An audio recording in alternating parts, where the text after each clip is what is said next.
okay haddaan dib iskugu soo laabanay waxaa rajeynaa markaynu shaqeyn wallahi san waa badaale misnaadan okay Ismail waa inaan message meeshaan uga diraa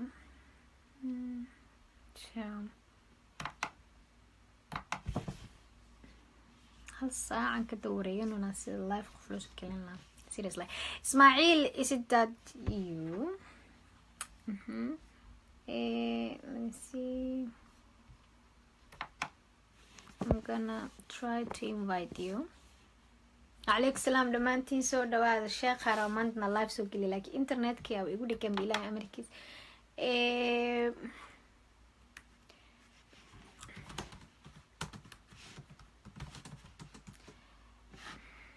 اوكي دمانتين سو دواء ده إلهي صوفو ذيب okay well Ismail I still can't invite you I don't know if I'm doing it wrong but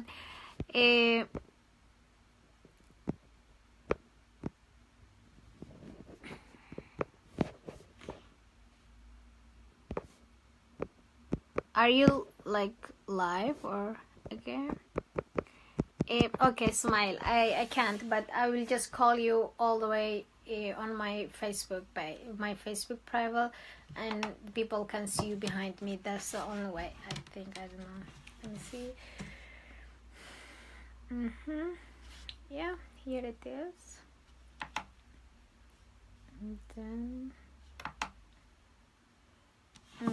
I can see your name for like inviting here, but it's not working. So let me just call you here so people can see you like this. And I can use for my questions the other computer. Easy breezy. So, حرجينا أنا إسماعيل ما يستوى أحكي كرت. Yeah, Ismail, just a second. Yeah, people now. I don't know. If there's any other way. I'm just calling you from other computer, and people will see you. They can all see you here, and then we will ask you the questions from here if that's okay for you. That's perfect. Can we do a video call though? This is an audio call. Yep. I'm gonna try to open the camera. Just a second. And then I'm not on my phone, so I'm gonna call again. Okay.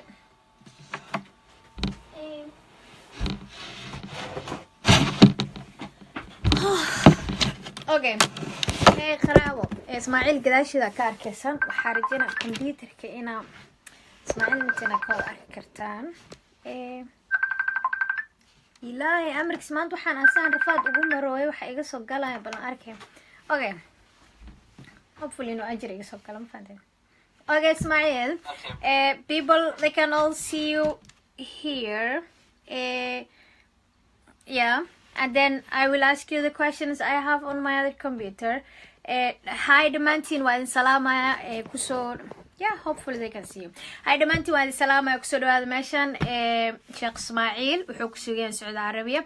Waxaan rabnaa inaan weydiino su'aalo ku saleysan dumarka xuquuqdooda sida ognahay Soomaaliya dumarka xuquuqdooda sayday u liidata waxaan rabnaa inaan kala ogaano kaliya waxaas haday yihiin wax dhaqankeena Soomaalida ay ku saleysan xuquuqdeena sayday u liidata ama wax diinta ka imaaday inay tahay wana fiicanta ana wax kala saartid wax kala ogaatid Sheekh Ismail wana welcome to my page Ismail and thank you so much for doing this.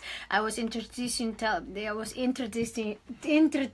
you to the people and telling you about you, and I would love if you can tell a little bit about you and what you study and what you do. Okay, thank you so much. Assalamu alaikum wa rahmatullahi wa barakatuh. Bismillah walhamdulillah wa salatu wa salamu ala rasulillah wa ala man wala. So basically, I was born and raised in the United States, and at a young age, I memorized the Quran. I was only 14 years old when I memorized the whole Quran, so I'm hafil, alhamdulillah. And basically, I was very young when we moved to Saudi Arabia, and then I studied Arabic for 2 years. I have an associate's degree in the Arabic language from Al-Qura University in Mecca al-Mukarramah. I'm currently finishing my undergraduate degree in Islamic Studies in the takhassus called Al-Kitab wa Sunnah, which is Quranic Sciences and Hadith Sciences.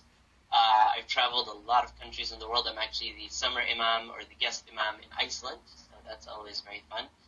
And this is my job. I do speeches, motivational speeches, lectures, and I try to help or allow people to see Islam in a more positive way, the way it's supposed to be seen. So that's a little bit about myself, and I think we can start, basically. Okay, I'm gonna try to translate that a little bit of Somalian. Ismail wuxuu dhahay waxaa kusoo barbaaray Mareykanka anoo 14 sano jiro waxaan dhameeyay Quraanka Kariimka waan xifdisanahay waxaan ka haystaa shahaadada.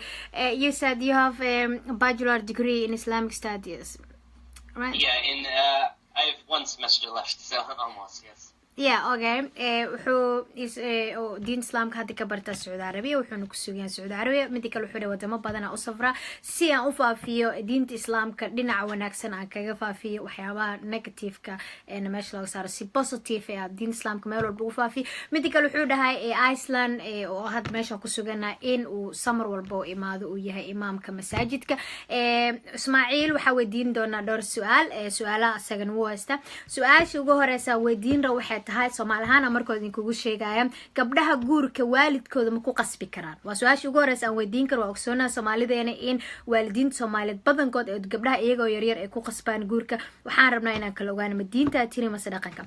Okay, first question I will ask you, Ismail, is can girls be married forcibly from her parents' side? Okay, so the question is asking, can a woman or can a girl be forced to be married by her parents? Okay, so in Islam, we have a basic understanding of what marriage is, and for marriage there are rules. And the number one rule for marriage is ar-rida bayna az-zawjayn. Ar-rida means contentment, or it means acceptance from both sides, from the male and the female. This is called a shart. A shart means a law or a rule, and it's in fact an arkan. Rukn. So basically what happens is if there's a single person in the marriage, whether it's a male or female, who doesn't want to be in the marriage, then the marriage is not even legitimate. So one of the laws or rules of marriage is both sides need to agree to the marriage. And what does that mean by both sides? Can it be the parents of the girl? No, the actual girl needs to actively agree on the marriage for it to be halal. Otherwise, any forced marriage is haram. So no girl can be forced to marry anyone in Islam. That's according to Islam. In some cultures throughout the world, people are forced to do that, and that's just terrible, but it's not according to the shurut, the laws. It's not according to the arkan of marriage. So, if I go back, you're saying if a marriage is forcibly to the girl or to the boy, it's not halal, it's haram. Exactly. It's not a valid marriage. Because anything that is forced is something called ikrah. Ikrah in Arabic, in this field of fiqh. Fiqh is Islamic laws and rules. Ikrah comes under its own category. So anything that is forced, there's a lot of laws and rules that come after that. The marriage could possibly be legitimate, possibly, but it's a forced marriage, and that's not allowed in Islam. Traditionally, both the male and the female need to agree for a marriage to happen. It doesn't matter about the parents. Okay, I will just try to translate as quick as I can in Somalia. wuxuu dhahay haddii waalidka ay caruurtooda ku qasbayaan guurka labada qof ay isguursanaysa haddii la isku qasbo oosan guurka uusan raali ka ahayn labadaas qof ay isguursanaysa qof ka mid ah waa xaraan diinta islaamkana meel ay kasoo gashay ma jirto marar qaar wuxuu yiri dhaqamada dadka ee goonida u leeyihiin waxa lagu soo labaa diinta islaamka hadalkiisana waa maqli kartaan haddii aadan English fahmayna qof kale oo fahma oo la tii kartaa haddii labada qof ay isguursanayso qof ka mid ah uu guurka qasab ku yahay guurkaasi waa xaraan mana aha wax diinta islaamka meel kasoo gasho so waxa rajeenayaa waxaas had inaa ka qanacday in dhaqan Soomaali oo ahaa labada qof ee guurka mid ka mid uu qasab ku yahana aysan xalaal ahayn ay xaraan tahay hadduu waalidka ka socdo iyo hadduu qof kale ka socdo wala labada qof ay isguursanayso doo mid kood qasab ku socdo guurkaasi waa xaraan dhamaan waa la wada maqasheen waxa rajeenaynaa culimadooyin kala soo weydiin doontaan culimadeena Soomaaliyeed waa inay kala saaraan maxaa dhaqan maxaa sidiina Thank you so much for that question, Ismail. The second question is circumcision is obligate to every Muslim person? Okay, so this is a very good question. First of all, whenever we ask any question about Islamic rules or laws, one of the most important things we need to ask is why. Nowadays in the Muslim world, we stopped asking this question why. often when we ask the question why, you'll find some people who are less educated in Islamic studies, they'll say, oh, don't be like the Jews who always ask why. The truth is, to ask why is very important. In Islam, any action we do, we have to ask why. Okay, so that's the first thing. Mm-hmm.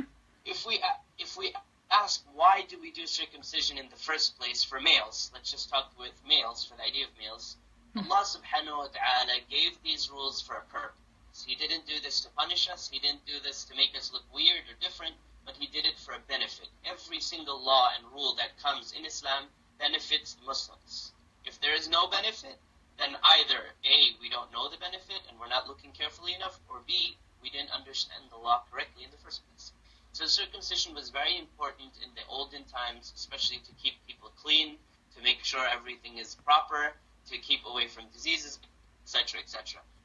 That said, all three Abrahamic religions, Judaism, Christianity, and Islam, agree that the male circumcision always happens upon birth, or after birth, obviously. So for men, yes, it's understood that it must happen. That's the first thing. The second thing is, if there's a male who didn't have a circumcision, is that a person kafir? No, not at all. There are certain things that make someone non-Muslim kafir, and there are certain things that keep someone Muslim. Circumcision is not one of the things that affects your Islam. However, it's really something important in the Islamic tradition, Islamic culture, to stay clean, that for the male it has. Now for the female. For the female, there were some things that existed in Arab culture and African culture before Islam, that Islam came and didn't directly go against and oppose. But it did it generally, and it did it in a more incremental, step-by-step way. So let's give some examples. Aisha radiallahu anha said to the Sahaba one time, if the first ayah that was revealed to the Muslims was, O you who believe, Ya ayyuha alladhina amanu, O you who believe, don't drink alcohol or don't do zina, everyone would say, we don't want to become Muslim, we can't leave these things, we are not becoming Muslim. So Aisha radiallahu anha told the Sahaba, and she told the Tabi'een, she told all of the followers, that this is why Allah subhanahu wa ta'ala did not reveal the first ayah of the Quran, Ya ayyuhalladhina amanu la taqrabul khamr. Allah didn't say, oh you who believe, don't come near alcohol. Oh you who believe, don't do zina. The first ayah was, Iqra bismi rabbika alladhi khalaq. Read in the name of your Lord. So the first ayah was not a law, it wasn't a rule, but it was just a general push for education. So that's the first thing I wanted to bring up. The second thing, in Arab culture there was slavery. In Arab culture there was a lot of things that were very weird and strange. There was alcohol, there was zina. And so Islam came to end these things slowly and gradually, and not in a threatening way. Because if you come to someone and say, you know what, you can become Muslim, but in order to become Muslim you have to leave alcohol, you have to leave this, you have to leave that. Exactly what Aisha radiallahu anha said. She said no one would become Muslim. So that's the first thing. The second thing I want to say is that there were Arabs who used to do these type of weird practices. One of the weird practices that they did was female circumcision, or it's called FGM, female genital mutilation, as it's called today. The Prophet Muhammad ﷺ passed by a group of people and they said, this is what we do. He said, if you must do it, the words were, if you have to do it, this is part of your culture and you're doing it, at least try to avoid doing it too much. Don't go crazy about it. So many jahil, or we can say ignorant people, they took this hadith and they said, you know what, this means that it's great, it's a good thing to do. When the reality is, it's not a good thing to do. The Prophet Muhammad ﷺ was only regulating it, and he knew that eventually it would be a way to end this, and that's what happened, it ended. So if it's a negative practice, and the whole world, and the ulama, by the way, in Islam we also look at doctors. We look at doctors and we listen to what they say. Doctors have said this is harmful for your body. Anything that's harmful for your body, anything that's negative, you have to go against it. Yeah. And it is not part of Islam. So that's the answer for this. The female genital mutilation, female circumcision is not fard, it's not wajib, it's not even important in Islam. If you don't do it, that doesn't make you better or worse than anyone else. For male circumcision, of course, that's a general practice that happens. In Iceland, however, if you notice in America, we have male circumcision. There's no issue. In Iceland, there's an issue. So again, Muslims will have to learn how to adjust every society. We, as Muslims, we know that Islam is the fitra, it's natural religion. So it's just a challenge, and I'm sure people will figure it out. inshallah. So I'm just trying to make this answer as short as I can, like to translate Sure. as a Somalian. So you're saying circumcision, it's not like something wajib and it's not something sunnah. It's just something that came from a different culture. Like some people, Correct. it depends like what their culture is. And like, what about if they do? If like, is God will sense them? Like, what about if they do? Okay. Okay, so basically this is a very important question about niyyah, intention, and knowledge. Niyyah and knowledge. So if a person had a good intention and they thought this is for Rasulullah and for Allah, and they were not knowledgeable, they're jahil, maybe Allah will forgive them, maybe He won't. But if they have the knowledge, and the doctors told them this is something very harmful for you, and the scholars of Islam told them you don't have to do this, and then they did this and caused harm to their daughters, to their sisters, Yeah. Allah subhanahu wa ta'ala will obviously hold them accountable for this. Yeah, it's really very, very harmful for our girls in Somalia, especially because when parents are doing circumcision, the people are not even doctors, just they are using some kind of knife to do it, and it's really very horrible and so harmful, and many girls still struggling today. So I'm just trying to make as Somalian okay, gudniinka, I don't know waxay culimadeen hore ugu dhahday idinka waa soogaan tantaan, laakiin gudniinka ma aha wax diinta islaamka asal ku ah. Diinta islaamka intaasan imaanin ka horna waxaa jiray dhaqamo kala duwan ee dadka goonida lahaa. Markay diinta islaamka imaadeen waxay isku dayday in dhaqamadaas xunxun ee dadka waxyar ka reebta, laakiin si amar umaysan reebi karin. Waxay aad in tartiib ee u reebto gudniinkan wuxuu mid ka mid ahaa dhaqamada qaar ee wadamada leeyihiin. Diinta islaamkan waxay dhahday haddii aad sameynaysid calashaan dhaqankaada qayb ka mid uu yahay waxaad sameynaysa si qof biniaadan wax ugu geysan karta. Hadduu dhakhtarka dhahayna waa wax khatar ku ee nafsadaada, ma aha inaad samaysid, waa wax jaahilnimo laga soo gaaray. Diinta islaamkan asal iyo raad midnaba aan ku lahayn. Haddana meeshan waa idinkaaga celinaya guurka dhibka uu ku haysto Soomaaliya. Ismaaciilna waa inoo sheegay haddii waalidka ee gabar iyo wiil isqabaan isku qasbaan, idinkana waa wada maqlaysaan videogan dib hadhow uga soo ceshin kartaan. oo guurkaas mid labada qof ay isguursanayso mid kamid uu qasab ku socdo wuxuu dhahay waa xaraan xalaal xitaa ma aha, waa dhib ka taagan faamilada Soomaaliyeed, familkeygan uu ka taagan yahay. I talked about the circumcision. I also was talking about forced marriage, how it's going in my country, because recently my sister had been forced to marriage and she's 13 years old and she's crying every day. She doesn't want it to to be with a man, but my family they think they're doing great, and to force her marriage, she's 13 and the man she got married was like 20 something. So it's something it's something that we are struggling in Somalia, because the family believe they're doing great if they make their girl to get married as soon as they can. And there is other third question really, and it will come out. That question I will not go so the third question is like is it woman can study as much as the man? Like, can be woman everything man can be? So the question is, can women do everything that men can do? Okay. Yeah. So study and everything. Okay. So what this basically happens is Islam. Everyone says Islam tells you every single thing to do in life. It tells you every small thing. This is incorrect. The truth is, Islam came to fix whatever you already have. That's why Muhammad ﷺ said, إِنَّمَا بُعِثْتُ لِأُتَمِّمَ مَكَارِمَ الْأَخْلَاقِ. I was only sent to complete the good that you already have. So every culture has its own understanding of the roles that women and men play in society. So for example, in American culture, you'll realize that men and women have certain roles and they have certain things to play. So for example, the men will be more into certain things and women will be more into certain things. Compare even American society to Icelandic society, you'll find a huge difference in the psychology of how men and women behave. Mm-hmm. And I want to give this example. Before we talk about what Islam says. So if you look at American society and Icelandic society, and I know this example is kind of crazy, but we'll just go for the sake of knowledge. Mm-hmm. In American society, if a woman approaches a man, let's say in a bar or in any setting, especially in the dating scene, if a woman approaches a man, it's considered something weird or something awkward or something not suitable for a woman to do. Usually the man makes the first move in American culture.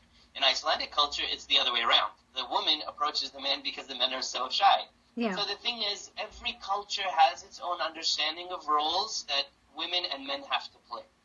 That's the first thing. The second thing is, in Islamic culture, in Mecca and Medina, in the beginning of Islam, there was such a difference even in the culture of Mecca and Medina.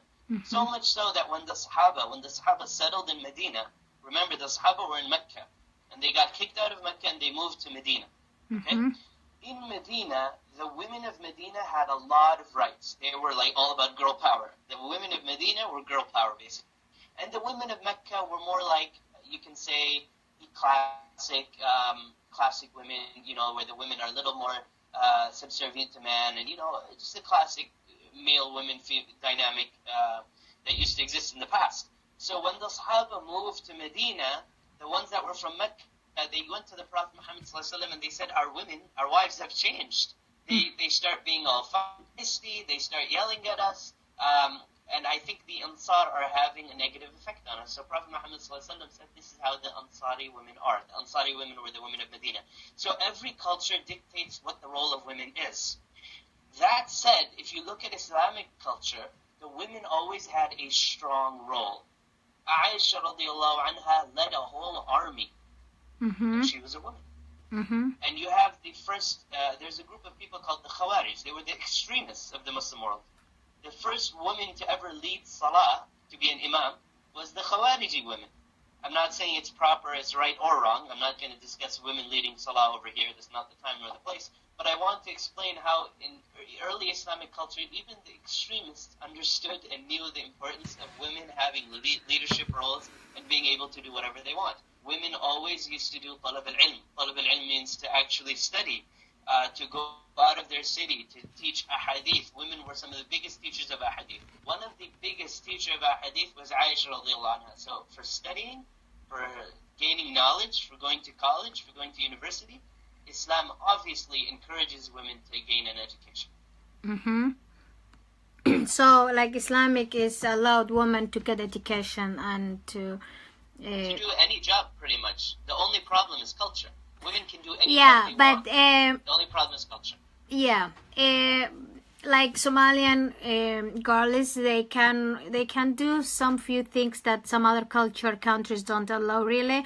But the problem we have is, like, we don't, and I don't know really, it's the culture, if it's the culture or the religion, it's like some of the things women are not allowed in Somalia. For example, women can't talk in public, really. Like, when she tried to share her idea, men always tell her, you know, don't say, nobody needs to hear your idea because you're a woman, because you are less than a man. And that's really confused to us if it's culture or it's religion. Sure. So, can I mention one hadith? Yeah, There was a time when Umar radiallahu anhu, the second Khalifa, whenever I say Umar, mostly the conservative Muslims, the far right-wing Muslims, they get very excited. They love Umar radiallahu. He's their hero. He's basically their Ronald Reagan. So Umar radiallahu anhu, the hero of all the right-wing Muslims and most conservative Muslims, was one time giving a khutbah, a speech, okay? Mm-hmm. And we know that during the khutbah, you can't even say anything during the khutbah. It doesn't matter whether you're male or female, you can't say anything during the khutbah. Mm-hmm. Umar radiallahu anhu made a mistake. A woman stood up and said, Ya Amir al-Mu'mineen, oh, the Khalifa. He was the Khalifa, meaning the leader of the whole Muslim world. Imagine that. That's a huge swath of land, stretching from Yemen all the way up to Azerbaijan. She stood up and said, Ya Amir al-Mu'mineen, you made a mistake. This is not correct. This, by the way, this hadith is mentioned in all of the books of the Seerah and all of the books of the Tabi'een. Everyone should know this hadith. She stood up and she said, you made a mistake. Mm-hmm. He said, Umar radiallahu anhu stopped, and he said, the woman is correct and Umar is incorrect. Mm-hmm. We're talking about the leader of the Muslim world. Mm-hmm. He shut himself up. He became quiet and he admitted his mistake. The fact that some men force women to become quiet and don't let them talk. This is a khutbah, by the way. During khutbahs, you cannot speak. During khutbahs, male and female, everyone has to stay quiet unless there's some huge mistake. Mm-hmm. And so this lady, she stood up and she spoke during the khutbah. She told the khatib, the one who was giving the speech, to be quiet and told him, you made a mistake. And he listened. Women's opinion was always held strongly in the Ummah. Prophet Muhammad ﷺ was very depressed and sad when he noticed they were going to Mecca, and he told the people who were going to Mecca, the Sahaba, that we can't go to Mecca because back then it was ruled by the Quraysh, and the Quraysh basically refused and denied entry for the Muslims. So Muhammad ﷺ said, okay, we have to go back. The Sahaba, they didn't listen. They were so heartbroken because this is the city they're from. This is the city they grew up in. They were heartbroken. So he went back to his wife and he asked her, what should I do? He asked her her opinion. This is what women's right really is. And this is missing in the Muslim world.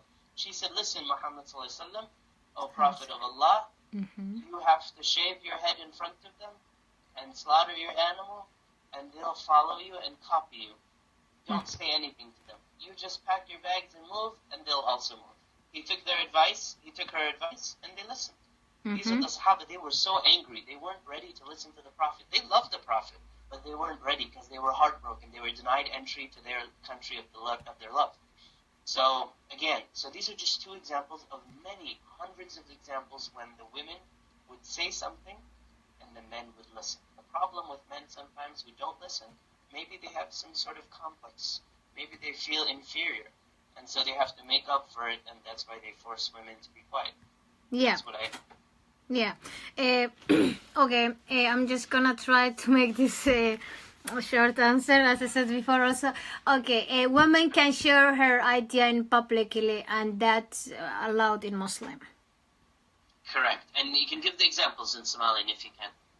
Yeah. What was the name of Ashabi? Umar radiallahu anhu, the second Khalifa.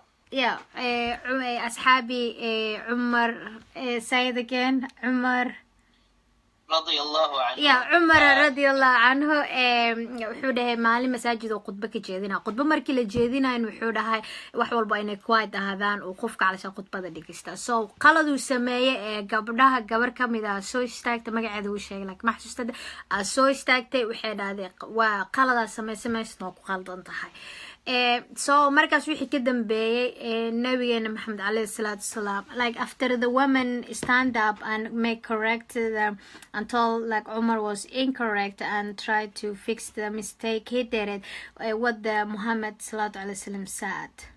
So Muhammad sallallahu alaihi wasallam passed away. He died before this situation, the Umar story. The second story I told you was Muhammad sallallahu alaihi wasallam was traveling with his companions to go to Mecca. And what happened was he was denied entry by the people of Mecca. They said, no, you can't do Umrah this year. Come back next year. And so when he told the Sahaba, let's go back, they didn't listen because they loved that country. They loved Mecca. They loved the city. They didn't listen. So he asked his wife, I need some advice. And so she gave him advice. She said, pack your bags. You have to slaughter the animal because it's a long story, but in general she said pack your bags, do the haircut that you have to do it as if you did Umrah, and pack your bags and go back, and they will follow you. They will listen to you if you just do it with actions. Don't say anything to them, just do it. And they listened. So he listened to her advice, and because he listened to her advice, he was able to gain control of the Ummah again. Yeah. Okay. Okay, so what was the name of the woman who gave the advice, Muhammad? She was the wife of Muhammad sallallahu alaihi wasallam. I don't remember her name. I think it's Salama. Salama. Yeah, okay. She was waxay ahayd nabigeena xaaskiisa alayhi salatu wasalam. waxayna siisay talo oo ah inuu alaabtiisa qaato. I'm trying to remember the whole story. I'm really sorry. Inuu talada qaato. Yeah, she gave her advice to package his stuff and not to leave it, isn't it? No, to leave. Basically, she gave him advice. He wanted to tell the Sahaba, let's go back home to Medina. Okay. The Sahaba didn't listen. They didn't listen. And the one who is giving the advice is the wife of Muhammad. Yes, and she said, if they're not listening, don't worry. Just pack your stuff and go, and they'll follow you. Yeah. So the Ashabi didn't listen her advice, but Muhammad did it. No, the Sahaba did. The Sahaba, she didn't give advice. She didn't give advice to the Sahaba. She gave to Muhammad. Basically, she gave to Muhammad sallallahu alaihi wasallam. Yeah. And maybe what I can do is I can say one sentence and you can translate. Yeah, maybe that will be more easy. Okay, sure. So the story starts that the Muslims, the Sahaba, and Muhammad wanted to do Umrah. They wanted to go to Mecca. So you can translate that and then yeah, nabigan alayhi salatu salam and asxaabadiis waxay rabay inay Mecca aadaan cimro sameeyaan. The people of Mecca denied them entry. They said you can't come inside. Okay, the people in Mecca. They were the bad guys. Yes, they said yeah, no, okay. Dadka Mecca degan waxay dhaheen ma imaan kartid nabigeena asxaabadiisa alayhi salam. Yeah. So Prophet Muhammad became sad and his Sahaba became very sad. They stopped at the border. Okay. Muhammad ﷺ and asxaabadiisa waxay dhaheen saayid calashan way ka xumaadeen waxay ku dhaheen dadka Mecca degan oo ahaa inaysan gudaha soo gali karin. Exactly. So then he told them, let's go home back to Medina. And they didn't listen. Okay. Nabigeena alayhi salatu salam wuxuu u sheegay inay calashan iska laabtaan ay Madiina u laabtaan asagii asxaabtiisa. And they didn't listen. Lakin they were sad. Yeah, asxaabtana maysan dhageysanin waayo way murugeysnaayeen. So what happened was Prophet Muhammad became worried. Whenever he would say something, they would listen. But this time they were not listening. He got worried. Yeah, nabigeena alayhi salatu salam wuu ka walwalay because mar walba oo hadla way dhageysan jireen laakiin markaan maysan dhageysanin oo inay calashan Maka iska daayaan ay dib ugu laabtaan Madiina. So he went to his wife Salama and asked her for advice. wuxuu aaday wuxuu u laabtay xaaskiisa Salama wuxuuna weydiiyay talo inay siiso. And she said, don't say anything to the Sahaba. Don't say it. Just do it. Pack your bags, slaughter the animals, shave your head, and go home. Yeah. Okay. xaaskiis taladaasiis wuxuu ahaa nabigeena alayhi salatu salam ha dhageysanin waxba calashan aday ku dhageysanin waxba ba ka soo qaadan ha dhageysanin alaabtaada qaade adiga bax weyn ku soo raaci doona and they will follow him. And they will follow you. And they did. And he took her advice and they listened. They followed. Yeah, and then xaaskiisa taladiisu markuu qaatay kadib asxaabtu way raacday. Okay, the whole point is in Muslim women, if she talks in public and if she also talks private with her husband, it's like it's allowed woman to share her voice wherever or whenever she wants.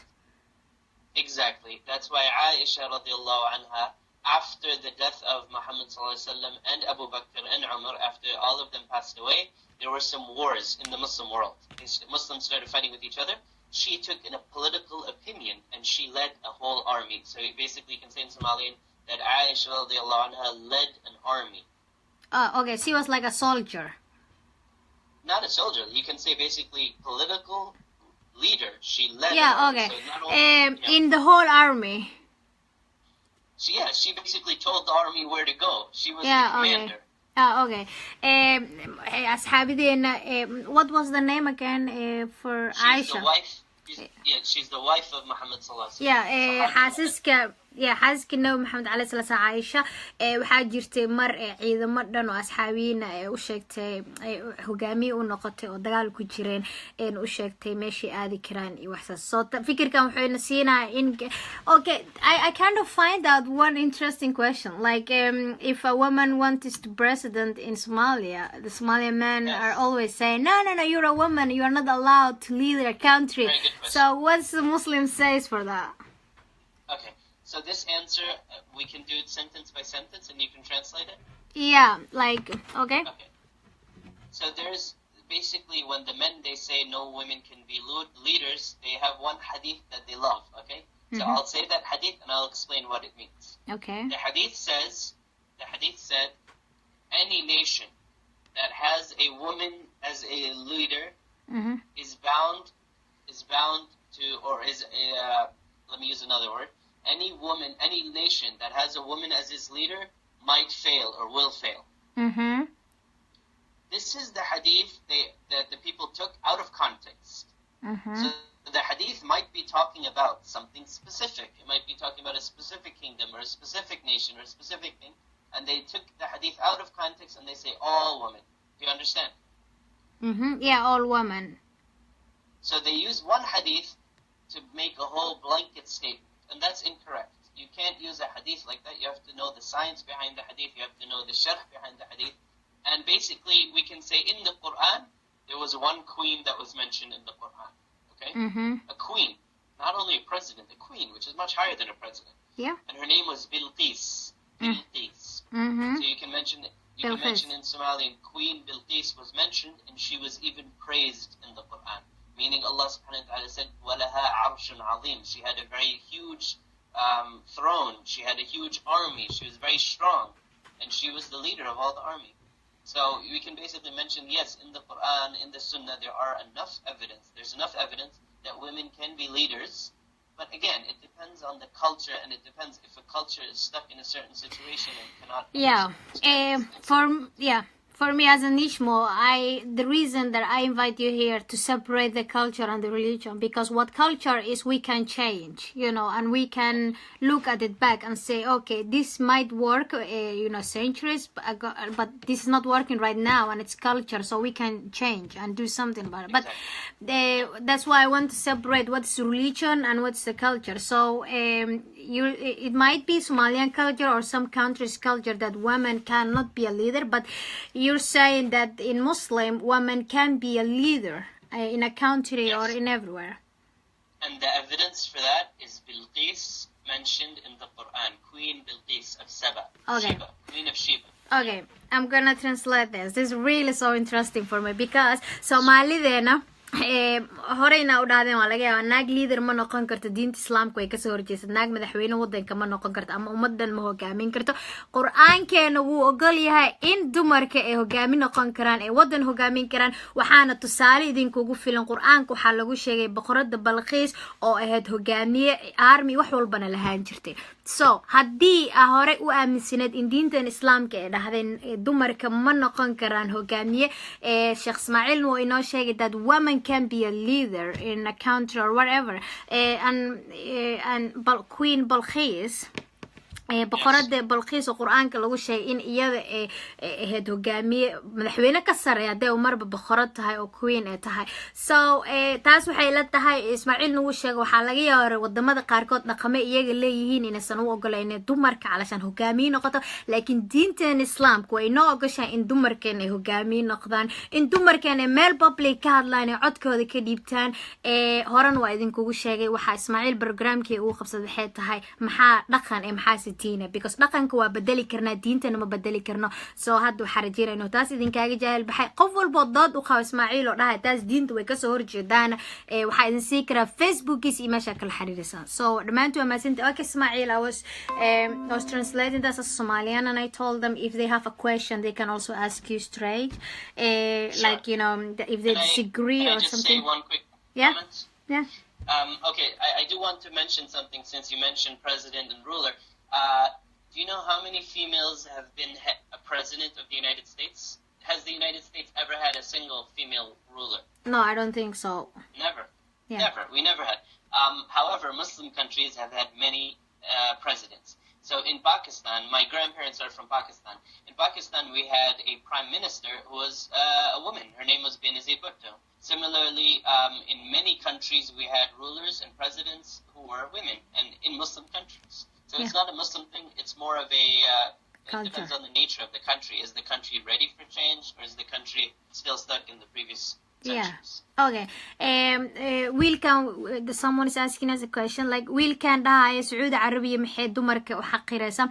Saudi Arabia waxay dumarku xaqiraysa waxay tahay inay dhaqankooda tahay laga yaabo horan waa idinkugu sheegay wuxuu leeyahay diinta islaamka intasan imaan ka hor dhaqamo dad ay lahaayeen jirta diinta islaamka ay kusoo dultagtay so like someone is really asking this question and I can't get the answer though. It's like if a woman can be a leader why they can't be in Saudi Arabia or somewhere so I might think it's their own culture or something.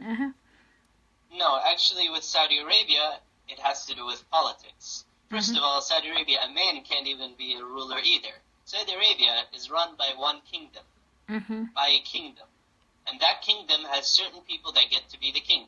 Right now in the Saudi kingdom, we have 50, 60 princes waiting in line to be the king. But only one or two are going to be the king. So the topic is not male or female. You can't really talk about Saudi Arabia because it's not a democracy. It's a kingdom.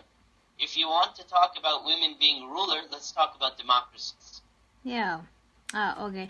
Saudi Arabia wuxuu dhahay xitaa ninaan ka noqon karin, like even in every Saudian man cannot be a leader, also only like Exactly. the family of the king can. Okay.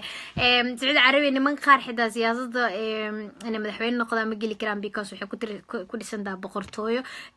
Qofka boqortooyadaas isku bedelaan waxay noqonayaan dad family. Hadda wuxuu dhahay dad konton kor u dhaafaya ku jiraan princesska line inay boqortooyo king noqdaan rabaan, laakiin wuxuu hal ama laba noqon kara in king so Saudi Arabia waxay ku dhisan tahay boqortooyo ma aha siyaasad iyo wax qof urdi kara. So inay dhaqankooda taan waa laga yaabaa, laakiin ani pointiga waxay tahay in dumarka wax hogaamin kara madaxweyne Soomaaliya ka noqon kara diintan aysan ka xaqin haddii hore lagaaga dhaadhicin diinta ka xaqirtay. Meeshan waxaa ku kala saarayna maxaa culture maxaa dhaqan maxaa diin dhaqanka sidee tahay waan bedeli karnaa, wixii fiican waa ka qaadan karnaa, wixii xun waa ka tii karnaa, wixii hagaajis u baahdana waa ka hagaajisin karnaa dhaqankeena, laakiinse diinteena sidee tahay aan u qaadanaynaa, waana ku jecelnahay, laakiin waxaan rabnaa in xaqeena aan kala ogaano maxaa dhaqan maxaase diin hadday wadaadadeena Soomaaliyeed qaarkood ay labada isku dareen. So I will just try to come next question. Okay, here's a really interesting question. Here's a really interesting question, and this question came from one of my Facebook fan page, and they are saying, is it religiously right to compensate women 50 camels if they get killed, while for man is 100 camels? Okay, so first of all, the compensation. You mean if someone if it's an accidental kill? Or I don't understand. Okay, I will give you a long explanation a little bit. In Somalia, there have been corruption since 1991, and the countries really had been civil war, all kind of things. And if a man go and kill women, the man family has to pay 50 camels. But if it's the same man kill other man, the family has to pay 100 camel. Like it's like a woman, her life it cost 50 camels, but man life cost 100 camels, and they are both just life. So what's Muslims says about that? Okay, so the reason why we feel bad when we hear this is because we were born in the 21st century. I was born in 1993. You were born sometime in 2000. The point is, we were born in this century and this time period when women and men are equal, and the idea of even giving camels. First of all, someone died, right? Yeah. You give them camels. First of all, let's talk about that. That's an issue. Yeah. Someone died. Yeah. Let's say my son died, and then the person who killed my son is giving me 100 camels. My son is not worth 100 camels. He's worth much more than 100 camels, correct? Exactly. He's not, even if you bring all the camels in the world, I don't care. That's my son. So when we understand this concept, we need to understand that this is not dealing with the value. So the camels don't mean the value of the person. That's the first thing. The second thing, again, I always remind my students, I always remind the people who are studying Islam, ask the question why. Why does this rule even exist? You have to realize the historical context, the history behind this. What was the history? The history is that Islam came to people who were very tribal. Do you know what tribe means, right? No, what does that mean? Like qabila. Do you know qabila? Yeah, like you mean the clans? Yes, clans. That's tribe. Yeah, it's qabila Somalian. I guess, yes, in Arabic it is. So in Arabic, qabila, they have the mentality of a qabila. I mean, the way they think, the way their mind works is the way of a qabila. In the qabila, there was the idea of men's worth and women's worth. So the man was worth more because he would be the one who brings money in the house, he would run families, he would do all these things. So yes, I'm sorry to say this, but in Islam, originally, 100 camels or 100 whatever, basically the money or the amount, it's called fidya. The fidya for man is double the fidya of women. That is what Islamic law came with. But why? The question why should be asked. The question why is not because men are more than female, but it was a certain time period, the history in which men were needed in the society. Imagine where women back then women couldn't work. There was not much ability for women to work. Back then, life expectancy was short. If someone lived until 40, that would be a big deal. Because people would die. There were no hospitals. There was no long life expectancy. People would die left and right. Children, childbirth rates were very low. The birth rates were high. The birth rates were high, but the children would die. If a woman gave birth to 10 children, 5 of them would die. So society was very different. Back then, society was different. Culture was different. The history was different. But let me tell you this much. Today, if someone dies, if a male child dies, right? Or is killed, then the compensation, the fidya, is 100%. And if a female dies, the compensation is 50%. Does that sound misogynistic? Does that sound against women? Yeah, it sounds very, very anti-women. But we always have to ask the question, why? So I'm sorry to tell you this, Najmo, but the answer to this question is yes. It's correct according to fiqh. However, can we research into this? Can we read? Can we study more? Can we find an answer to this? Maybe. If we do more research on this, we might be able to find a solution to this. But for now, that's what it is. That's why I say don't even kill in the first place. If you don't kill in the first place, you don't have to worry about any of this. Yeah, so it's right. Muslim says woman diya is 50%, while man diya is 100%. Approximately, yeah. Yeah, okay, That's what okay. it is. But I would like to research this more. This is a topic that can be researched. Yeah, I will be very happy to ask you again. So, Warun, diin Islaamku way tiri, diin Islaamku waxay dhahday iyo waxaysan dhinaca meesha idinkaga turjumaa diin Islaamku way dhahday haddii dumar maxaa la qof raga uu dilo rag kale waa 100% diyadiisa haddii qofka ragga ahna uu dilo dumar diyadeedu waa 50 diintan Islaamku way tiri waan golnahay doodna kama qabno laakiin meesha waxaan dood ka qabno waxay tahay dhaqanka muxuu yiri maxay diinta so diinteena wayna dhaaday diideena waa content waan ku qanacsanahay sideedana ku qaadanayna laakiin wixii dhaqan ah waan ka tageena so thank you so much for that I told about it that woman is 50 in her dear and man is 100 and the fifth question is okay I think we already talked about women talking in publicly so I think this we already finished yeah, this is very interesting question because recently,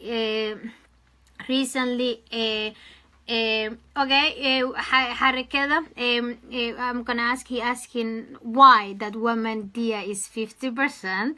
Someone is asking down, so I will tell that you are trying to find out more, and I will let.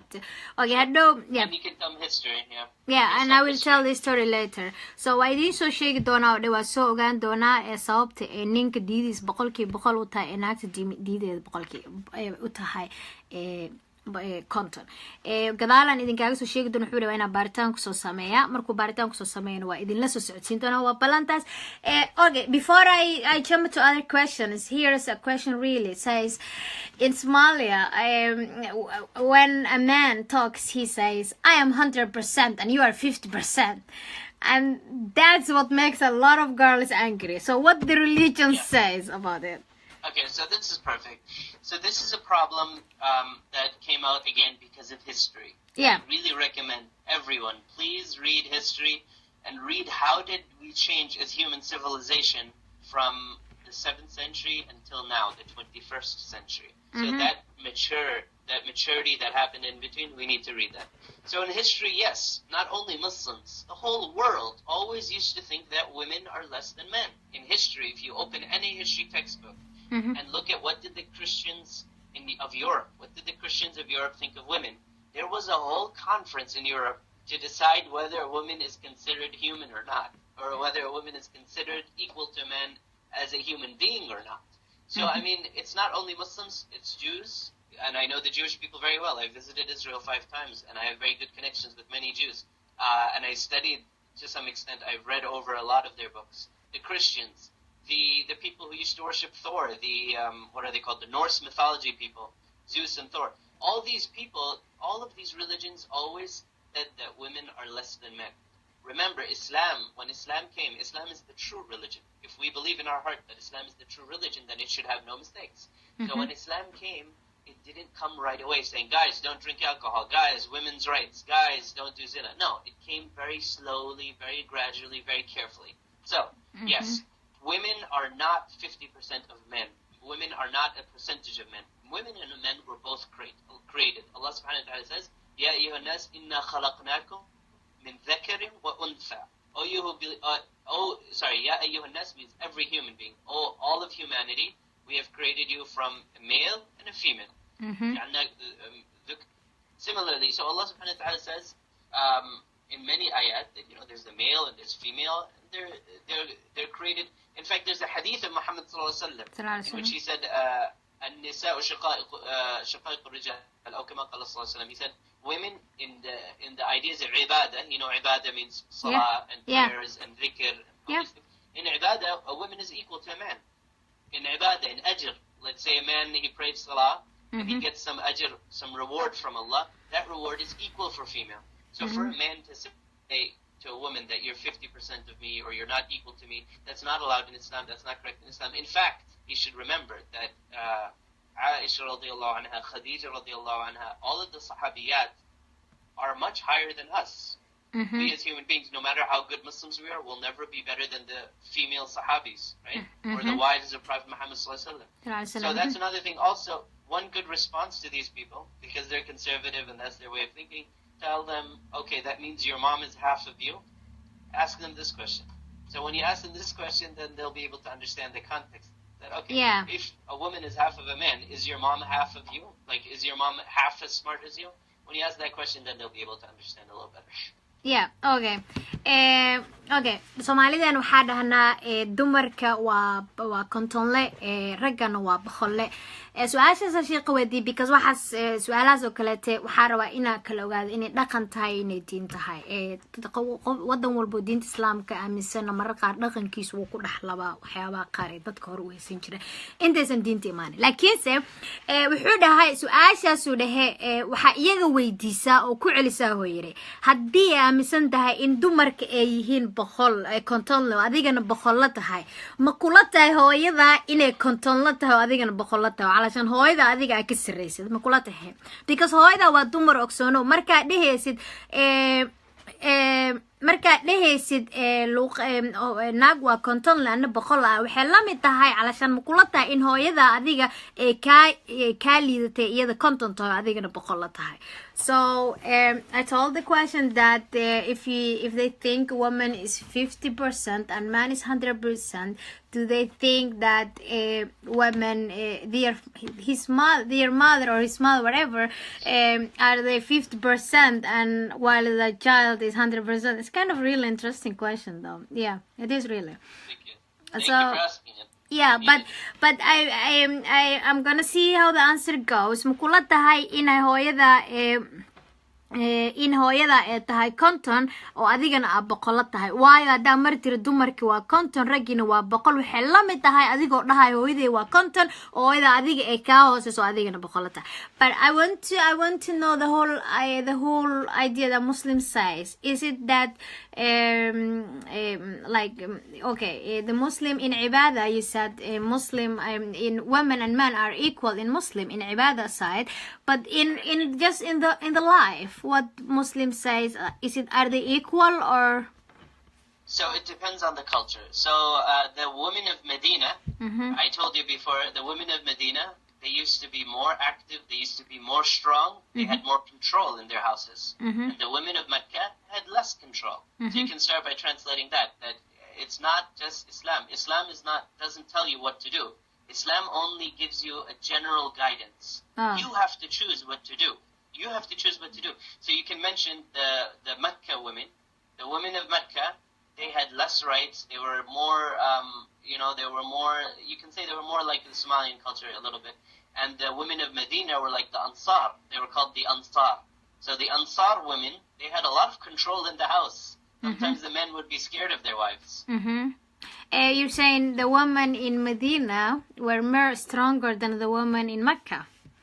Yeah, and Islam never said this is right or that is right. Islam left everything open. It was the choice of the human beings, whether they want to go towards, free will, they want to go towards women's rights, or they want to stay backwards. It's their choice. Yeah, okay. So, then, what, like, okay, gabdhaha Medina, way ka adkaayeen gabdhaha Maka. So like, okay, I don't really understand here a little bit. Like if girls in Mecca were Medina were more stronger like than in girls in Mecca, like what I'm still trying. Are you telling like the story a little bit like in the historical, or are you saying okay, but how the man and the woman is? I mean, they're equal. That's a good question. Yeah. So so instead of that, what I'll talk generally, that yeah, in Islam basically it depends on the culture. The culture will tell you how much the woman gets of rights, right? But there's always a limit. There's always a limit. There's always a limit. So, for example, can a woman ever abuse her husband, like beat him up? No. In Islam, a woman cannot abuse her husband. Can a man abuse his wife? No, that's also not correct. So there's always lines and limits. For example, can a woman, the question about naming your child, right? Some of the scholars of Islam said, I studied Islam, and they said, okay, based on my studying, I believe that the man has to give the name for the baby. Other scholars of Islam said, no, men and women can choose together. So, I mean, all of these laws and rules, that what can a woman do, what can a woman not do, we have to open the books and we have to read and study and find out. But Islam never limited anybody. Islam is it's like an ocean. Islam is not that you open one book and it tells you all the rules and that's it. There's 100 opinions. Why? Why are there so many opinions? Because every scholar understood the ayah in a different way. Okay? Yeah. So one scholar read the ayah and he said, okay, this ayah means blah, blah, blah. The other scholar read the ayah and said, no, it doesn't mean this, it means that. And they had their evidence, they had scientific proof. And so one of the famous phrases we have in Islam, al-ikhtilafu rahma. Difference of opinion is a blessing, meaning it's okay to have different opinions in Islam. Yeah. Okay. You're saying if okay, I'm just trying to. You're saying okay, if a woman and man, the equality they have, it depends the culture, and also it depends. It needs to find out more like in the Quran, people understand in different ways. If I'm not mistaken, exactly. Yeah. That's correct. That's perfect. Yeah. Yeah. So you're saying you can't give like a clear answer for that. I can't give clear answer, but generally I can tell you this much. Before Islam, women were going through terrible times. After Islam came, Islam saved the women. Let me give a few examples. Number one, the people of Mecca used to hate women so much and girls so much, they always wanted sons.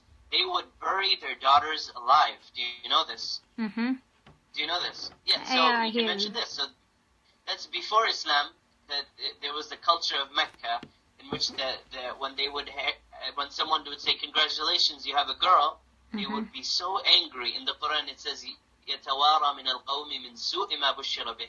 He would get so angry, he would leave when people would say, congratulations, you have a daughter, his face would become red, and he would become angry, and his face would become dark, Yeah. And basically, sometimes they would get so angry, they would bury their daughter in the ground. Allah subhanahu wa ta'ala says, وَإِذَا الْمَوْءُودَةُ سُئِلَتْ بِأَيِّ ذَنْبٍ قُتِلَتْ. Allah on the Day of Judgment will ask the little girl, why were you killed? Who killed you? Sometimes a way to get the bad guy to feel very bad is you don't even talk to the criminal. Yeah. So let's say someone hit me, I won't even talk to him. I'll talk to his brother and I'll say, why did your brother hit me? I won't even look at the bad guy. So Allah subhanahu wa ta'ala punished these guys. And so these guys were anti-women. They were misogynistic. They buried their daughters. They said the daughters cannot have any money, no inheritance, basically. So when it's called al-irth or mirath. When a person dies, he has money, it has to go to his children.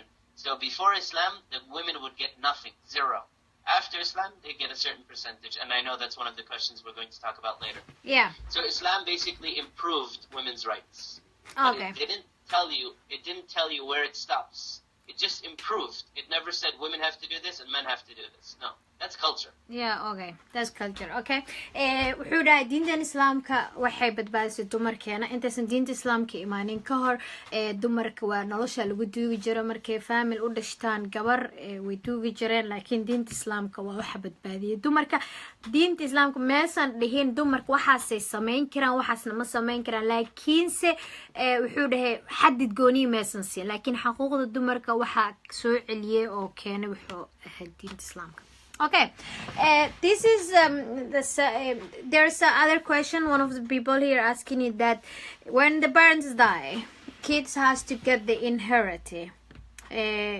inheritance from the parents, and in Somalia. We don't know how the percentage is, but I can give you, for example, when my dad has 5 houses and we are 2 girls and 2 boys, girls has to take 1.5 of the half of the 2 girls has to take 1 house and half, and the 3.5 the 2 boys have to. There is always boys are more than girls. So is that the Muslim or is the culture?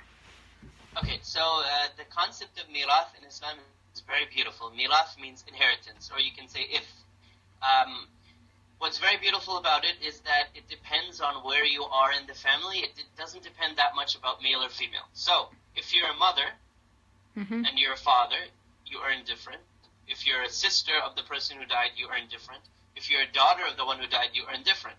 So, first of all, in the Quran it says, لِلذَّكَرِ مِثْلُ حَظِّ الْأُنْثَيَيْنِ. For children, for sons and daughters, the sons get double what the women get. That's in the Quran. There's no doubt about that. But that's only as children. What about the sister? What about the aunt? What about the grandmother? Is it all the women get less than the men? Or only certain relations get less? So the answer to that question, sometimes the women gets more than the man in certain circumstances. I can research those and find them, but there's basically 5 circumstances. Remember, there's 20 different relations, more than 20 actually, for someone who died. He has an uncle, an aunt, a grandfather. But in Somalia, okay, sorry to interrupt you. Like in Somalia, when the parents die, like for example, if he has a kids, only his kids will get, like not his brother. That's not true. Well, the kids get it, but there are others who do get it as well.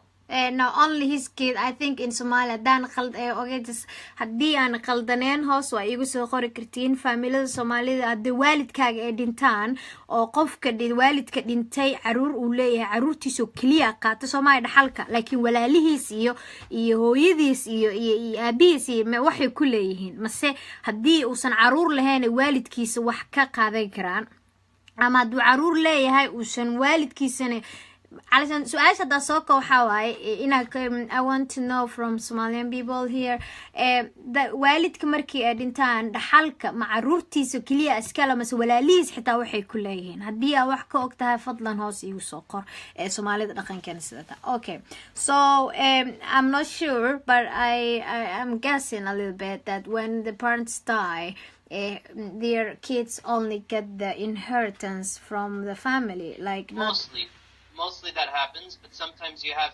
some cases in which there are brothers, sisters, maybe some people who don't have any children, then the parents have to get the money. Let's say, for example, I'm single, I die, right? My parents would get my money that I have. That's true. Like in Somalia, if the person who died has no kids, then his sisters and his parents will get the inheritance. Exactly. But when he has a kids... If kids, the brother can still get some.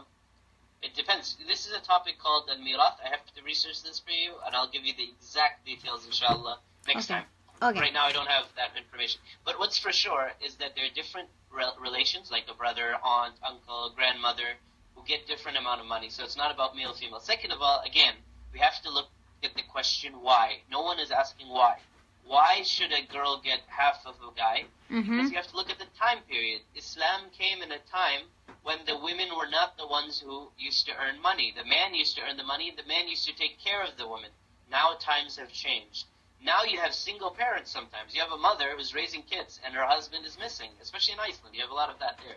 Yeah. You have a mom, a single parent, and she's taking care of kids. So in these new times and new situations, do we are we supposed to ignore the time and just live in the past, or are we supposed to study Islam more and try to find solutions? I think we study Islam more, try to find solutions, and ask the question why. So we realize it's not because women have less rights than men, but it was to protect society. It was because it worked at that time. That's all. Yeah, okay. Su-aashaas waa usoo laaban doonaa. Okay, here is other questions. Can women divorce her husband? And I want to tell you a little bit story behind of this.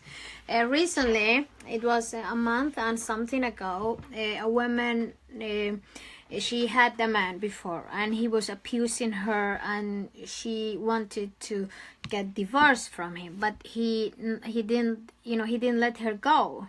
So what she decided was she left it. The story happened many years ago. She left the man and divorced for herself. And Somalia, we say that fasaka. I don't know if English words has that. And fasaka. And she did that. So she married the other man and she had the kids with him. And then suddenly this man, there's a group in Somalia that against the government, and that group, they have a little bit strong what they rule in. And that woman had been killed 1 month and something ago by stone. Who was the group? Al-Shabaab? Yeah, Al-Shabaab, yeah. And they killed... God. They're a terrorist organization, yeah. Yeah, okay. and they killed her by stone for what she did. So what we want to know is if the man is not treating you right and he's abusing you, and this has really happened in Somalia in many ways, because all we have been raised was like respect. This is a man. It starts from your brother. Respect your brother. Clean for his home and clean for his bed and wash his clothes. And then when you grow up, even this is also I'm finding another question from like here in the parents, Somalian as a parent, when they have a daughter and a boy, they never be equal for it. They always say, this is a boy, they gonna pay education and everything for the boy than the girl. And they always say there's no wasting, time or money. It's not worth it towards the girl because she will end up with a man, and it's always the boy's better than the girl in the parents' mind. So this woman, she did that. She fasaka her husband, and then she had been killed. So what Muslim says for her? Okay. So first and foremost, in Islam, there are two types of divorces. One is called talaq, and one is khul'a. Talaq and khul'a. So if you can translate while I'm talking, that's good, so they can learn. Khul'a, what did it say? Khul'a. Talaq is one. Talaq, yeah. Talaq, yeah, we know. Talaq and khul'a. Talaq and khul'a. One of the people is asking you, are you Sunnah or Shia? That's a good question. I am Sunni, but I studied a lot about Shiism, and I have friends who are Shia. So, but you are Sunni? Yeah, Sunni, of course. Yeah, obviously. Yeah. Was Sunni the wilka. So, okay, you can keep going the questions. Okay, so talaq and khul'a. So, they're asking because black, the Shia love to wear black. Okay. Yeah. Yeah, so you're wearing black. Okay. I didn't know that. It's just a coincidence. You just tell them it's a coincidence. I normally don't wear black. Madowga xiran uu ku dhahay ma aha waxa ku talagal usoo xirto iska dhacday waxaan aha sunno. Yeah, I said it. Okay, so khul'a is when a woman wants to leave her husband. That's called khul'a. It's not called talaq, but it's divorce. It's called separation in English. So in American English, we have divorce and separation. Separation is when a woman says, I don't want to be with you anymore. And talaq or divorce is when a man divorces his wife. Okay? So there's two types. That's the first thing. You can translate and then I'll continue. In a woman, you said, I know what's talaq is divorce, but the other one is like when a woman can be separation, that she decided to separate the man. That's called khul'a. That's called khul'a. So, yeah, go ahead. Yeah, you can go ahead. It's okay. Okay, so khul'a basically happens because of this issue. When a woman, for example, is abused by a husband and all these things. Let's talk about khul'a. There are a lot of countries in the Muslim world who have not studied khul'a because they're afraid of it or they don't understand it. And that includes India, Pakistan, Afghanistan, the African countries, these guys, they generally avoid the idea of khul'a. Meanwhile, the Arabs, they know it because they know Islam. They studied Islam, so they know about khul'a. Okay, can I interrupt you here a little bit? This Sure. guy, his name is H. He's one of my best friends, and he's the one Somalian boys that I know now, well educated, and he helping me a lot. There's many questions I ask him all the time. He always try to find me answer. So there, you answered. He's asking you questions, and this question is asking. He's a Somalian, but still believe that women can lead a country. So he's asking the same question here, like, can women lead in Muslim nation? And I think you answered that. Yeah, and to tell him for research, there was an Imam al-Tabari. Imam al-Tabari. This is the name of a scholar of Islam, huge scholar. If you know the field of tafsir, do you know what tafsir means? Yeah, tafsir, yeah.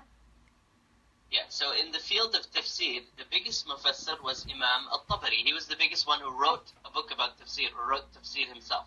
Imam al-Tabari had the opinion that women can be judges, they can lead salah, they can even be imams. Imagine that, a woman being an imam.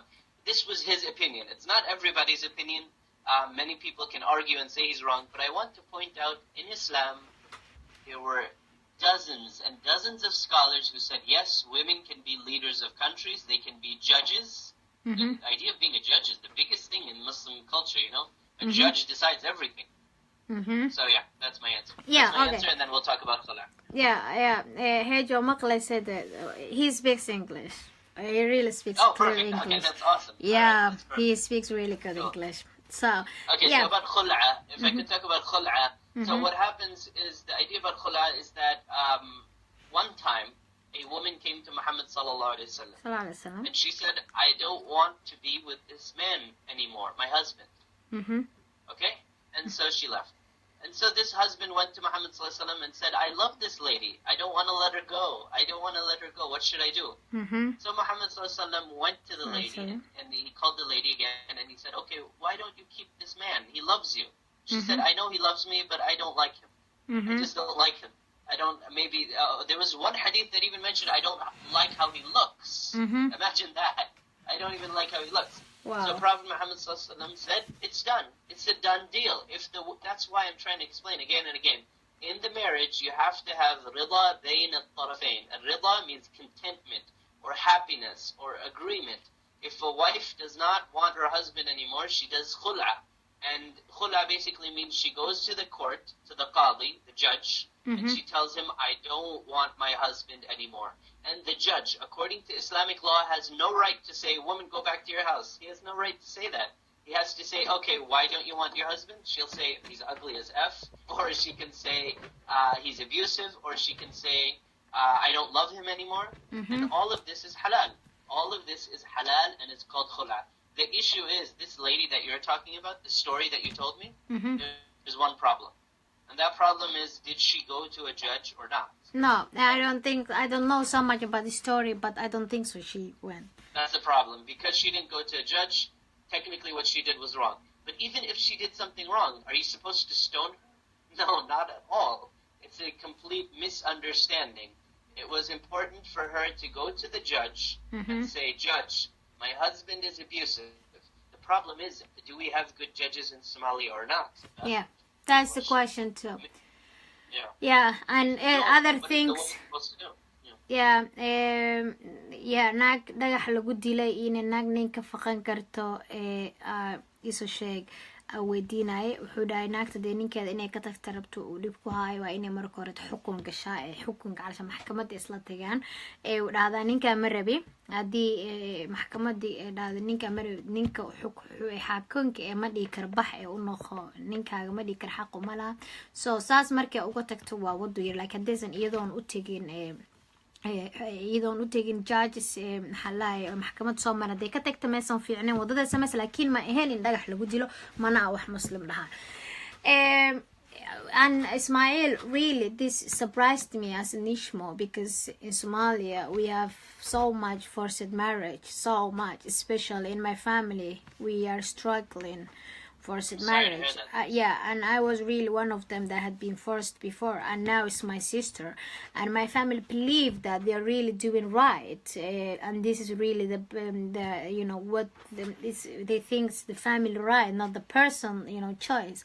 And to hear that it's haram, it's really interesting for me. And yeah, and I'm sure, yeah, and I'm sure in Somalian sheikhs, they might not say it's haram. They might, because they always mix the culture and the religion so much. So it's no, I mean, if you talk to them properly, there's it's interesting. You have to know how to talk to certain people. So the way I talk to a police officer is not the way I talk to a garbage man, for example. Yeah. So the thing is, there's a certain tone, there's a certain way of talking to mashayikh, in which you'll be able to, by the way, if you speak to them in this way, they'll admit it.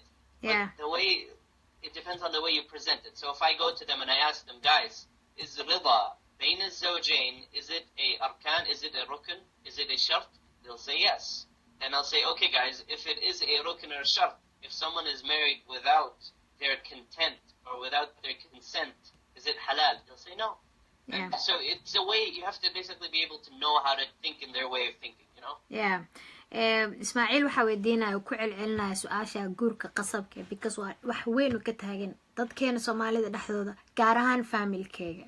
Mar walba waxaa dhacda guurar qasab hadda dhawaan waxaa jirta gabar 13 sano jirto qasab nin loogu daray, ninka qasab ula joogta iyadoo san rabin, ninkiina wuu ogyahay weliba in aysan rabin gabadhan in guursado, waalidkeeda inay ku qasbeen ninka qabo ula socdo gabadhan habeen iyo maalin, oo inays hadalada ay dhahday caloosha iyo guriga kamid ahaa, haddii aadan walaalnimo iyo caawineynin soomaalinimo iyo caawi.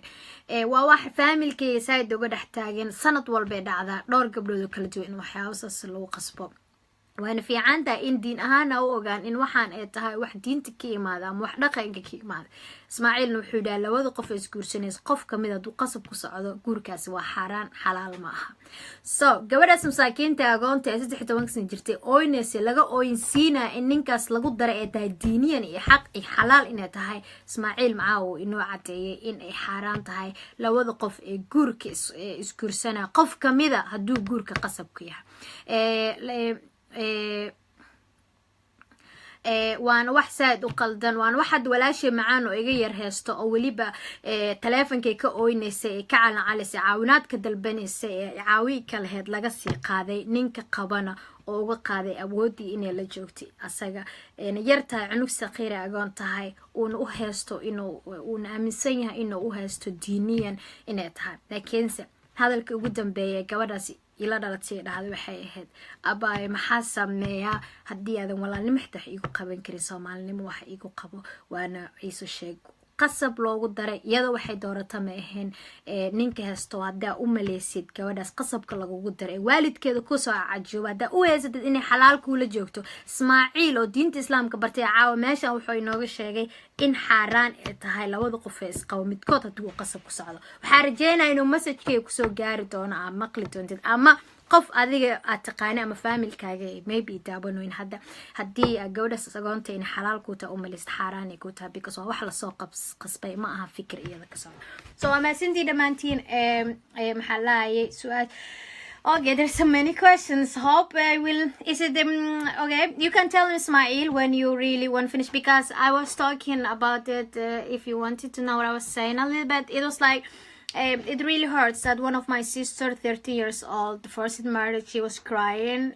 She's not in Somalia and she's with a man in Mozambique, and he paid money to get her all the way to Mozambique, and she's in Mozambique with him crying every day. And last time we hear from her was like 14th of November, and she talked to me and said to me, I was in Sweden, and said to me, can you please help me? I don't want here, I'd rather die.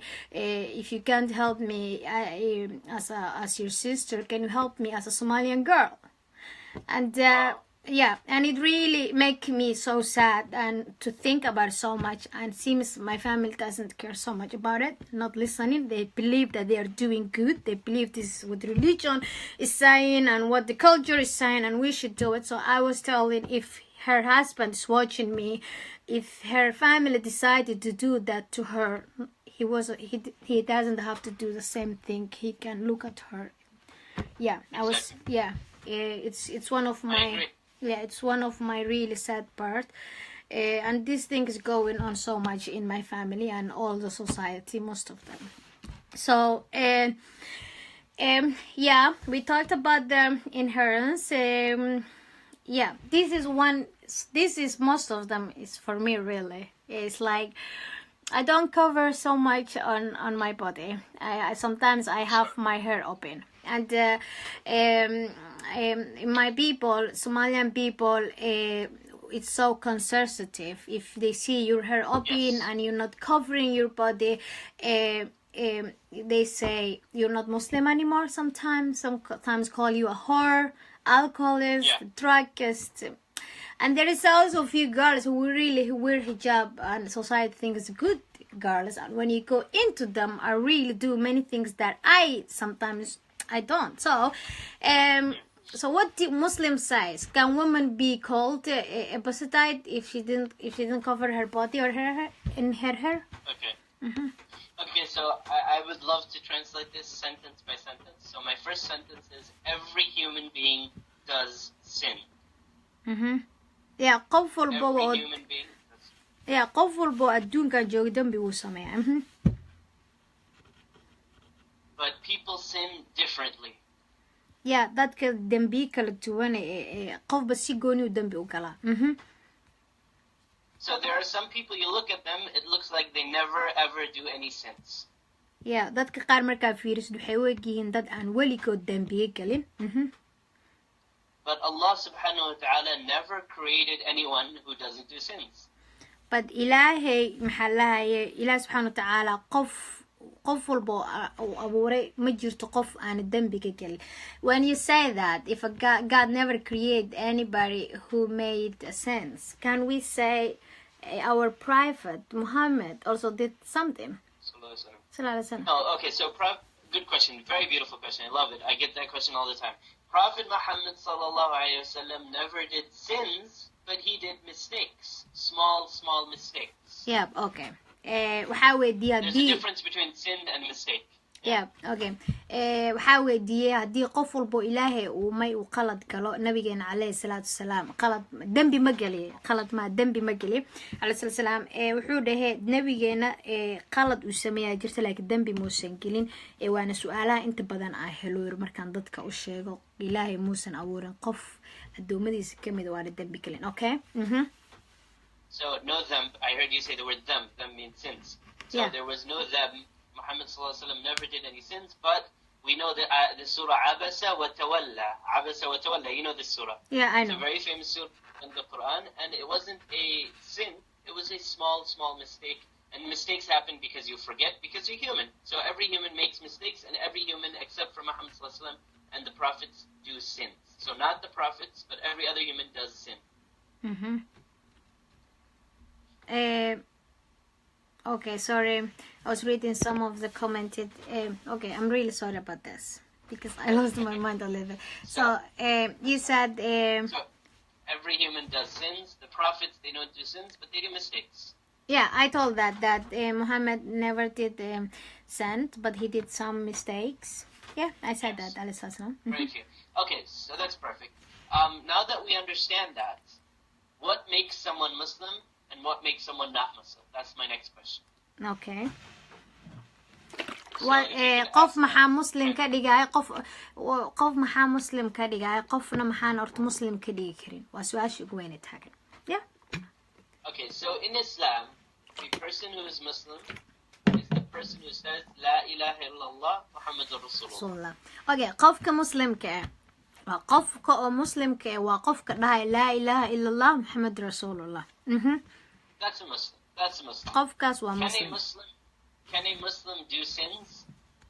Dad qofka muslimkan dambi ma galaa? Yes, of course. A Muslim can, of course, do sins. That's natural. Everyone does sins. Yeah, qof walba muslim dambi wuu galaa. Qof waana wax dhaca mar walba. Can a Muslim worship another God except Allah? No, that's not a Muslim. What did you say? Can Muslim worship, like let's say idols, or worship other gods, like not Allah, but worship something else with Allah, like say Allah and Jesus. for example, right? Yeah, qof ilaahay isla barbar dhigi kara ma jira. Yeah, okay. Ma jiro. Yeah, like shirk. Can a Muslim do shirk? No. Anyone who does shirk is making a big mistake, and that's not part of Islam.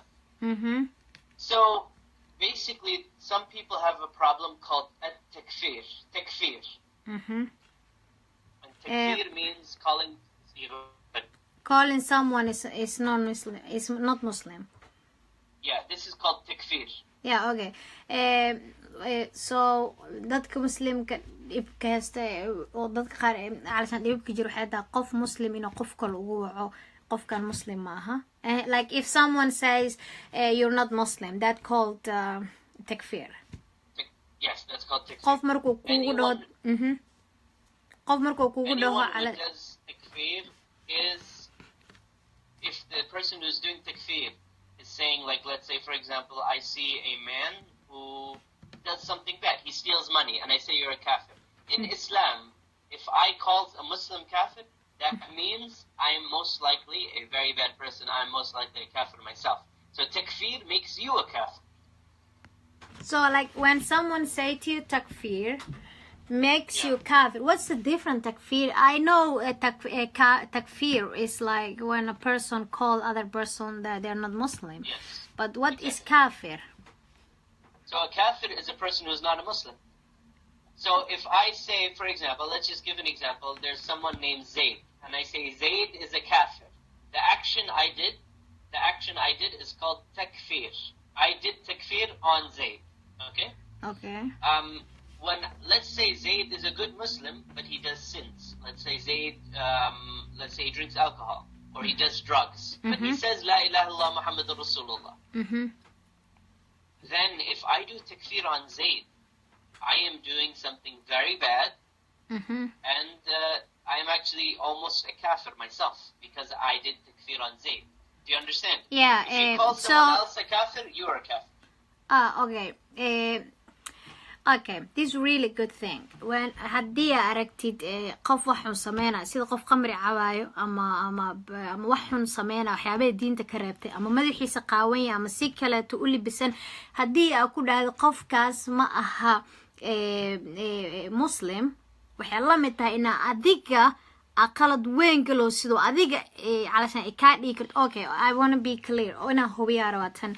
I want to be clear. Okay, it's for example a girl here. She's not covering her hair, and she's not like she's doing many things that Muslim not let her. For example, drinking or having open hair and whatever. And then I call her that she's not a Muslim, so I call her kafir. Yeah. And then I am doing myself like wrong, very bad. So she's not the kafir. I am the kafir. Yeah, that's according to scholars, but you don't have to say you're kafir, but yeah. Yeah, I like mean, that. For example, I mean, the whole is like when you judge someone. Yes, when you judge someone, you end up becoming the person you're judging. If the person says, the shart is they say, La ilaha illallah Muhammadur Rasulullah. This doesn't have to be. They have to say, La ilaha illallah Muhammadur Rasulullah. Yep, okay. qof Muslim oo wax xun sameeyay madaxiisa qaaban yahay ama and kafir really means like not Muslim, right? Like to be other religion or not. Yeah, kafir means someone who knows the truth and still does not believe in Islam. Yeah, okay. Okay. Ergaas wax Soomaali u dharaadina. So, haddii aragto qof Muslim oo wada xun ku jiro oo waxyaabo khaldan sameynaa oo madaxiisa u qaaban yahay oo diinta waxyaabo ay kareed sameynaa haddii qofkaas ugu wacdid inuu gaal yahay ama uu yahay qof aan Muslim ahayn waxay la mid tahay oo qofkii calashan hore ka aadi diintiisa oo dhahayd Muslim matid ama saan matid ama qofkii calashan si dhaqsaa waxa go'aan uga gaarta adiga waxaan ahayn qofka ka dhigta soo qofka dhahayo ashadan la ilaaha illa wili oo Muslim yahay hadda qofkaas wili wuxuu yahay ka sii dhigaysid oo calashan oo asagoo ashaadana laakiin jaad cuna khamri ama madaxu qaaban yahay adiga gaal ka dhigto waxay la mid tahay in waxa asaga ka dhigaysid adiga tahayba hadda soo qofkaas ugu wacdid inuu gaal yahay in adigana tahay. so علشان message guud oo kaas noo sheega waxay tahay qof wax xun ku socdo marka aragtid horaha ka dhixin diinta uu ka baxay Soomaalideena waa inagu fududaa qof ina diinta si fudud uga saarno waxa arkaysaa qof bini aadan oo wax yar sameeynaayo horaa laga leeyahay wuu gaalo so qofkaas marka leedahay wuu gaaloobay oo qofkaas intuusan asaga afkiisa ka dhigin waa gaalo oo kula fududaatid dhaqanku asaga sameynay kaliya qofka dhaqsi علشان diintiis ugu saartid waxa la mid ah adigana iska saartay taas inay message weyn idinta u maleena in kasto Soomaalideen ay saad ugu fududaa in dadka waxay sameeyeen si fudud uga dhigan so I give a little bit long example for example if in Somalian society we see a girl open her hair immediately oh she's not Muslim she's she's a whore and so I said if you do and say if you judge someone that easily it means you are also like them. Yes, exactly. Yeah. Or you're actually worse because that's called takfir. Anyone who does takfir without evidence and proof is a kafir. Yeah. Calling someone a kafir is such a huge and dangerous issue in Islam that it's haram to call anyone a kafir until you have 100% proof. Yeah. Until you see that person saying, unless that person, you have like a videotape of that person, they said, I don't believe in Allah, I don't believe in Muhammad sallallahu alaihi wasallam. Yeah. If you have a videotape of that, then you can say that person's kafir. But if that person drinks alcohol, still not kafir. You can say that person is a Muslim with low iman. Do you know what iman is? Yeah, exactly. Yeah, I know iman. So remember, we have to say Muslim with low iman, not high iman, but low iman. That's why they're drinking alcohol. That's why they're doing this. We're all humans. Yeah. And humans, our iman goes up and it goes down. Yeah. Iman goes up and down. It doesn't stay on one line. Yeah. So every single human being is going to have a time when they have low iman. So today maybe the person who looks very religious, looks very Islamic, looks very conservative. Today he looks very good. You don't know what skeletons he has in his closet 10 years ago. 10 years ago he could have done something very terrible. Yeah. So we don't know about these things. Yeah. We have Okay. to be very careful about doing takfir. Yeah, okay. I would love you can tell me when you get tired and you wanted to end the video. Okay. Yeah. I have enough. Or if you want to drink something, there's someone in the comment asking the person who doesn't pray 5 times a day and he's drinking beer, is he still a Muslim? Is he a Muslim? Very good question. Can you answer for him? I will get the charger on my computer.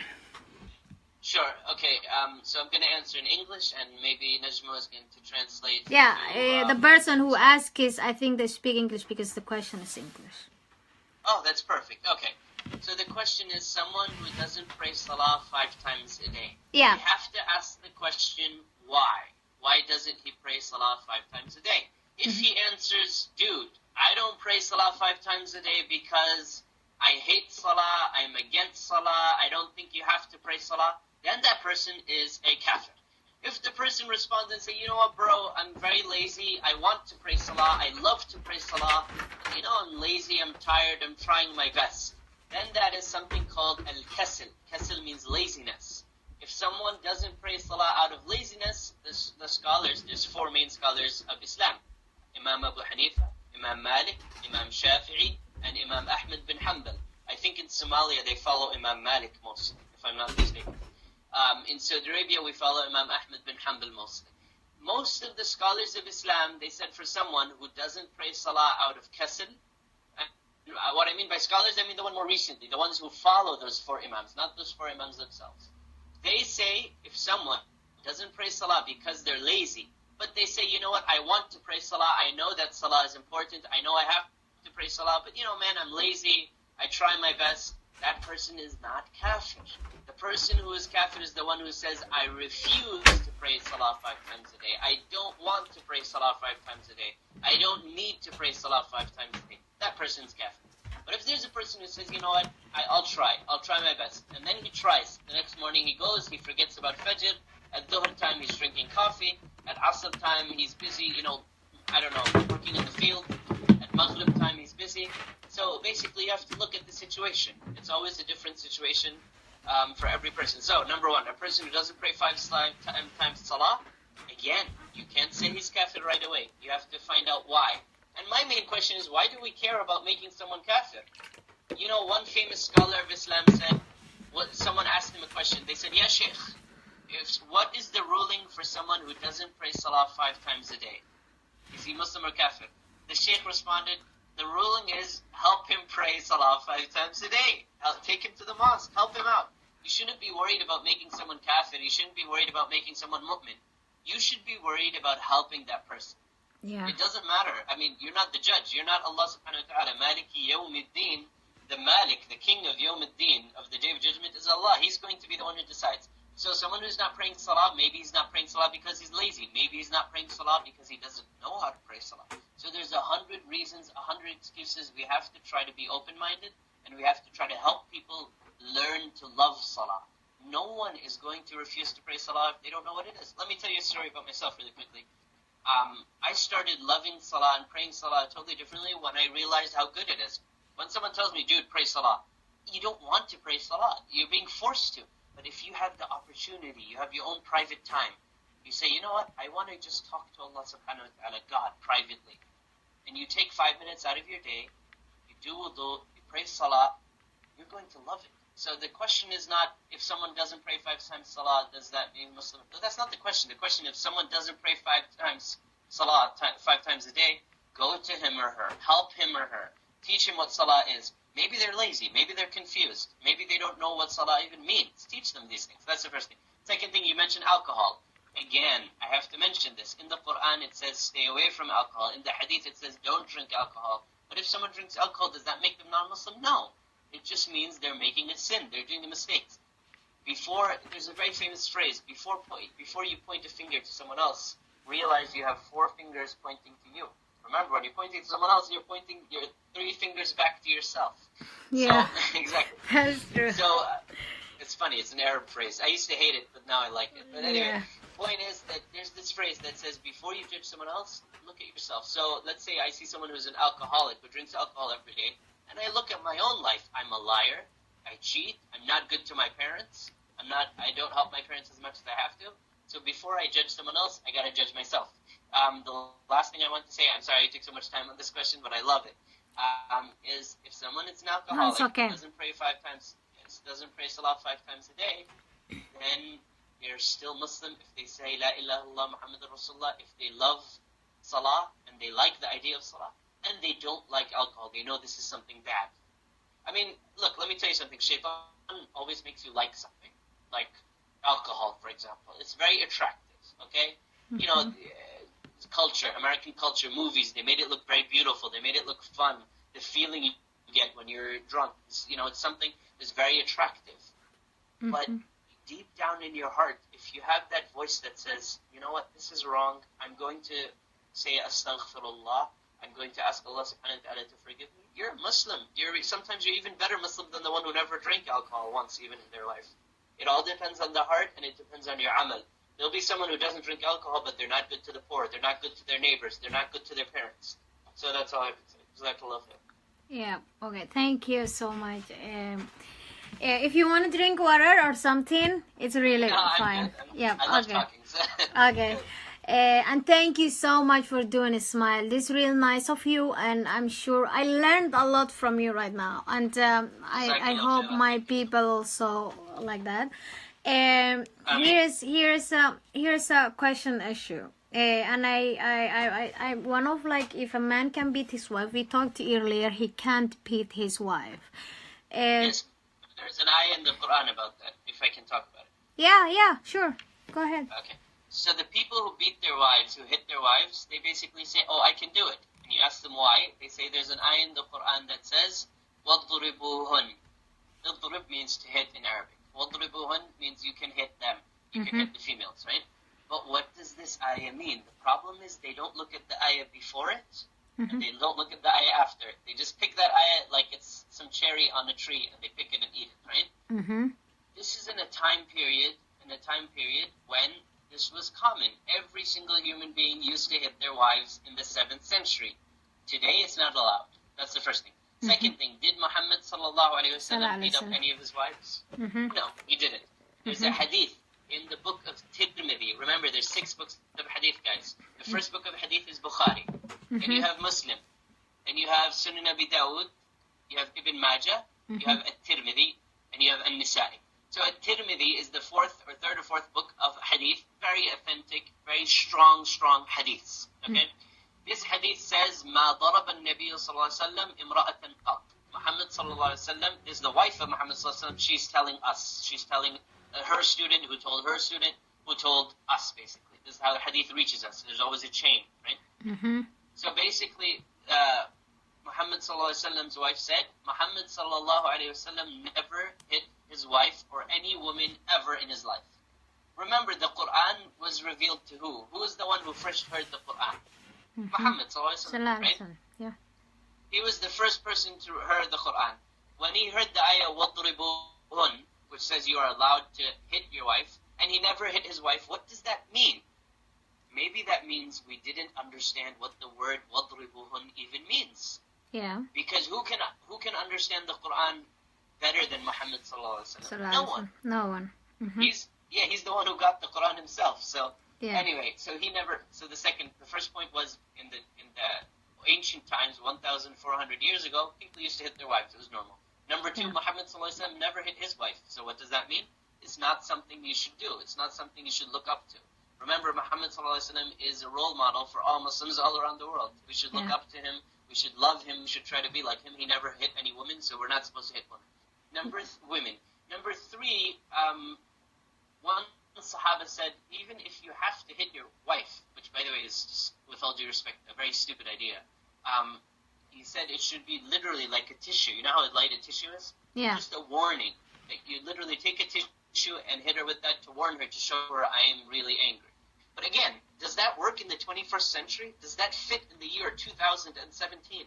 My personal opinion, I'm not a big sheikh, I'm just a student of knowledge. I don't think it fits. I don't think it works. And Muhammad sallallahu alaihi wasallam himself didn't do it, so why the hell should we? That's my opinion. Wallahu a'lam. Yeah. Hate is saying there's hadith is which Aisha says that the Prophet Muhammad sallallahu alaihi wasallam pushed her chest strongly until she felt the pain. Okay. I have to look for this hadith. I think I've heard it. I'll have to research this. Did he write it in English or did he write it in Somali? He wrote it in English. Okay. So he said that Muhammad sallallahu alaihi wasallam pushed her until she felt pain. I don't know. I have to look at this. I have to look it up. If he can give me the number, the hadith number and the book, I'll research for it. Inshallah. Yeah. Hey, hadith ka number kiis usoo raadi wuxuu dhahay waa baaraado ilayra. Okay. This is I don't know if it's a true or it's a joke or something. They say women go like women they outnumber men in hell. Okay, so this is actually a hadith in which Muhammad sallallahu alaihi wasallam said, I saw that there were many women. Remember, Muhammad sallallahu alaihi wasallam only saw whatever Allah subhanahu wa ta'ala let him see, not everything. So one problem, we have many Sufi Muslims who say that, Muhammad sallallahu alaihi wasallam knows everything. Like everything, like even physics and chemistry. This is not true. Muhammad sallallahu alaihi wasallam only knew what Allah subhanahu wa ta'ala let him see. Okay?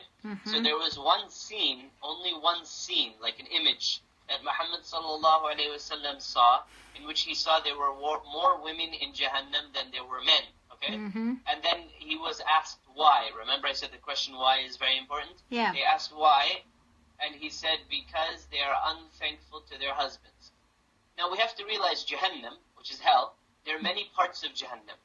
One of them is Khalid Mukhallad, which is the Jahannam that's always there, everlasting. Always there, Mukhallad, Khalidun, Mukhalladun, which means it's for the biggest criminals. So, who are the biggest criminals? Like Abu Jahl, Hitler, you name it. All the criminals of the world are in that special hell. And then there's another part of hell, and by the way, not many people know this unless they actually study Islam very deeply. Ibn Taymiyyah, rahimahullah, he was the one, Ibn Taymiyyah, who actually wrote about the different sections of hell or different types of hell. There's another hell where Muslims will go. First of all, will Muslims ever touch Jahannam? Yes. The Muslims that did sin so much, more than their good deeds, they're going to stay in Jahannam for a little while. What does a little while mean? 70 years, 100 years, until they're clean. So Jahannam is like a cleaning station for them before they can enter Jannah. So let's say I'm a Muslim and I'm always drunk, I always beat up my wife, I steal money, I do all crazy things. but I say La ilaha illallah Muhammadur Rasulullah. And I never say astaghfirullah. I don't say astaghfirullah maybe once in a year, twice in a year. For me, na'udhu billah min dhalik, if I go and die after that, doing all these bad things, Allah subhanahu wa ta'ala will not put me in Jannah, in heaven right away. First, I'll have to be in Jahannam for a little while to get rid of my sins. Okay? Yeah. Now, the image that Muhammad sallallahu alayhi wa sallam saw, in which he saw that there were many women in Jahannam, and the Sahaba asked, why were there many women that you saw? Not all of Jahannam. This is one part of Jahannam. I told you, Ibn Taymiyyah rahimahullah said Jahannam has many parts. So he saw this part. He said, because they are very ungrateful to their husbands. So imagine a husband who's buying his wife everything, working hard for him, for her, doing everything for her, and she's cursing him day and night, and she's making his life a hell. All right?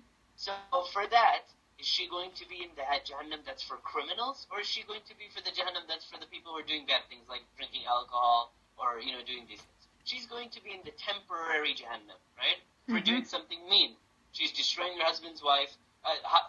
She's destroying her husband's life. She's being unthankful. This man is working hard for her, and she's doing these things. That's why she's there. So Muhammad sallallahu alaihi wasallam only saw this part of Jahannam, which Allah subhanahu wa ta'ala wanted to show him, so that he could warn the women that if your husband is doing good, basically the nice guys, if there's a nice guy and you're treating him like shit, excuse my French, if there's a nice guy and you're treating him very badly, then Allah subhanahu wa ta'ala will take care of that. He'll punish you for that. Similarly, if there's a nice woman who's cooking food for you and doing everything for you, and then you're beating her up and you're abusing her, there's a special place in Jahannam for you as well, as a man. So the hadith that's talking there's more women in Jahannam than men, that's a specific trait, a specific quality when it comes to thankfulness. You'll find generally men are, so it's a generalization, and you can just tell your fans it's a warning. It's not, doesn't mean that women are more evil than men. It's a general warning for women not to be unthankful, not to be ungrateful. Sorry, there's no such thing as unthankful. Yeah, okay. Ungrateful. Yeah. That's what I mean. Okay. Waxaa weydii su-aasha ahayd naagaha naarta may kaga badan yihiin dumarka. Wuxuu dhahay waa digniinoo yiri oo ku socoto naagaha aan ungrateful. I'm just trying to find in Somalia. That means not doing shukr. Not shukr. Yeah. Hey, ungrateful. Somalia maxaa lagu dhahaa علشان wax marka ani abaal ii samaysid ama wax wanaagsan marka ii samaynayso oo ana mar walba xumaan kugu bedelaay oo mar walba علشان adigu ay wanaajinayso wax walba oo wanaagsan ii samaynayso ana mar walba waxa abaalkaaga waxa ka dhigaa on wax xun qofkaas waxa la lahaa ungrateful waxay ila tahay qof aan ungrateful hada af Soomaali taqaan isoo علشان qof wanaag ku sameynaysa wax walba ku sameynaa asina qofkaas wili thanksna kumuusan dhihin wixii uu sameysay wanaagsanaan xumaan uu kugu bedelay so sida naagtaada oo kale u fiicanta mar walba wax walba ku sameysin xumaan ay kugu bedelayso waa ungrateful علشان qof aan ungrateful qof saas la qof wax wanaagsan xumaan ku bedelo aan wiligiisba She doesn't say thank you. She doesn't feel happy that he's doing so many things for her. I was giving that long example. And come had abalabe. Somali hate write it down. Abalabe. Okay, here's the thing, and this is really an issue for me as an Ishmo. Like in Somalia, if you disagree your parents' opinion, if your parents, you see things they are doing, it might work when they were young, but today it's not working. But they think this is really right way. And if you disagree what they're saying, can they curse you? If they curse you, can God will put you in hell? Like, I kind of want to find out that. Okay. What do you mean by curse? They say, may Allah destroy you, something like that? For example, curse, they will say, if you go tomorrow your school, your car will flip, hopefully. Like, you will be in an accident, something like that. Or they will curse you not live longer, something like that. Okay. So the short answer is, generally, you should try not to make your parents curse you. Because if your parents curse you, Allah subhanahu wa ta'ala will be disappointed in you. That said, if there's something that your parents are stopping you from doing, and you know it's something good, then make dua to Allah subhanahu wa ta'ala. Remember, there's someone who is greater than your parents, and that's Allah. Allah is greater than the parents. So if you're doing something, right, and you don't want to hurt your parents, then go to Allah subhanahu wa ta'ala. Pray to Him. Ask Him. Make dua to Him. Ask Him sincerely that this is a situation I need help with. He'll guide you. Also, another thing, let's say, for example, your parents tell you something bad. Like they say, go buy cigarettes for me, for example, right? Or they say, you should be mean to your neighbors, right? If your parents say, be mean to your neighbors, you don't have to listen to them. You don't have to listen to them, but you have to be very careful, because the parents' dua or parents' curse, like you're saying, is a dangerous thing. But remember, Allah is not mean. Allah is not angry or mean. So if Allah subhanahu wa ta'ala sees that you're trying your best, and then your parents curse you, just have hope in Allah subhanahu wa ta'ala. Yeah, here's the thing. For me, all I hear most of them, like I'm like my sister's side of the forced marriage, and what I hear was like, I cursed you for trying to break for what I did, you know, or to against my decision. So is that kind of curse will work? It might or it might not. The point is you have to realize Allah subhanahu wa ta'ala, Inna Allah ala kulli shay'in qadir. Allah subhanahu wa ta'ala has the ability to do everything and anything. So if you can connect to Allah subhanahu wa ta'ala, and Allah subhanahu wa ta'ala knows, remember Allah is not limited the way some of these bad guys make him limited. They say, okay, he's like us, he thinks like us. No, Allah subhanahu wa ta'ala is the one who created everyone.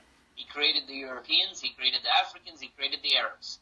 So He knows how everyone is thinking, and He knows how everyone's heart is. So if you tried your best, and your niyyah, your intention, the niyyah, is not bad, and you only wanted to do good, and you didn't want to hurt your parents, and then your parents curse you, then I'm sure Allah subhanahu wa ta'ala will not punish you for no reason. Remember, He's Alim, He's Rahman, He's Rahim. Yeah. So. Yeah, I really understand that. Yeah, I think I finished the questions. We can end, or if you want to look at the comment, and we can do that. You know. I think we'll have 5 minutes of comments, and then we'll go. Okay, this person is asking you, can I marry my cousin daughter? Your cousin's daughter? Yeah. Oh yeah, that's halal. That's perfectly halal.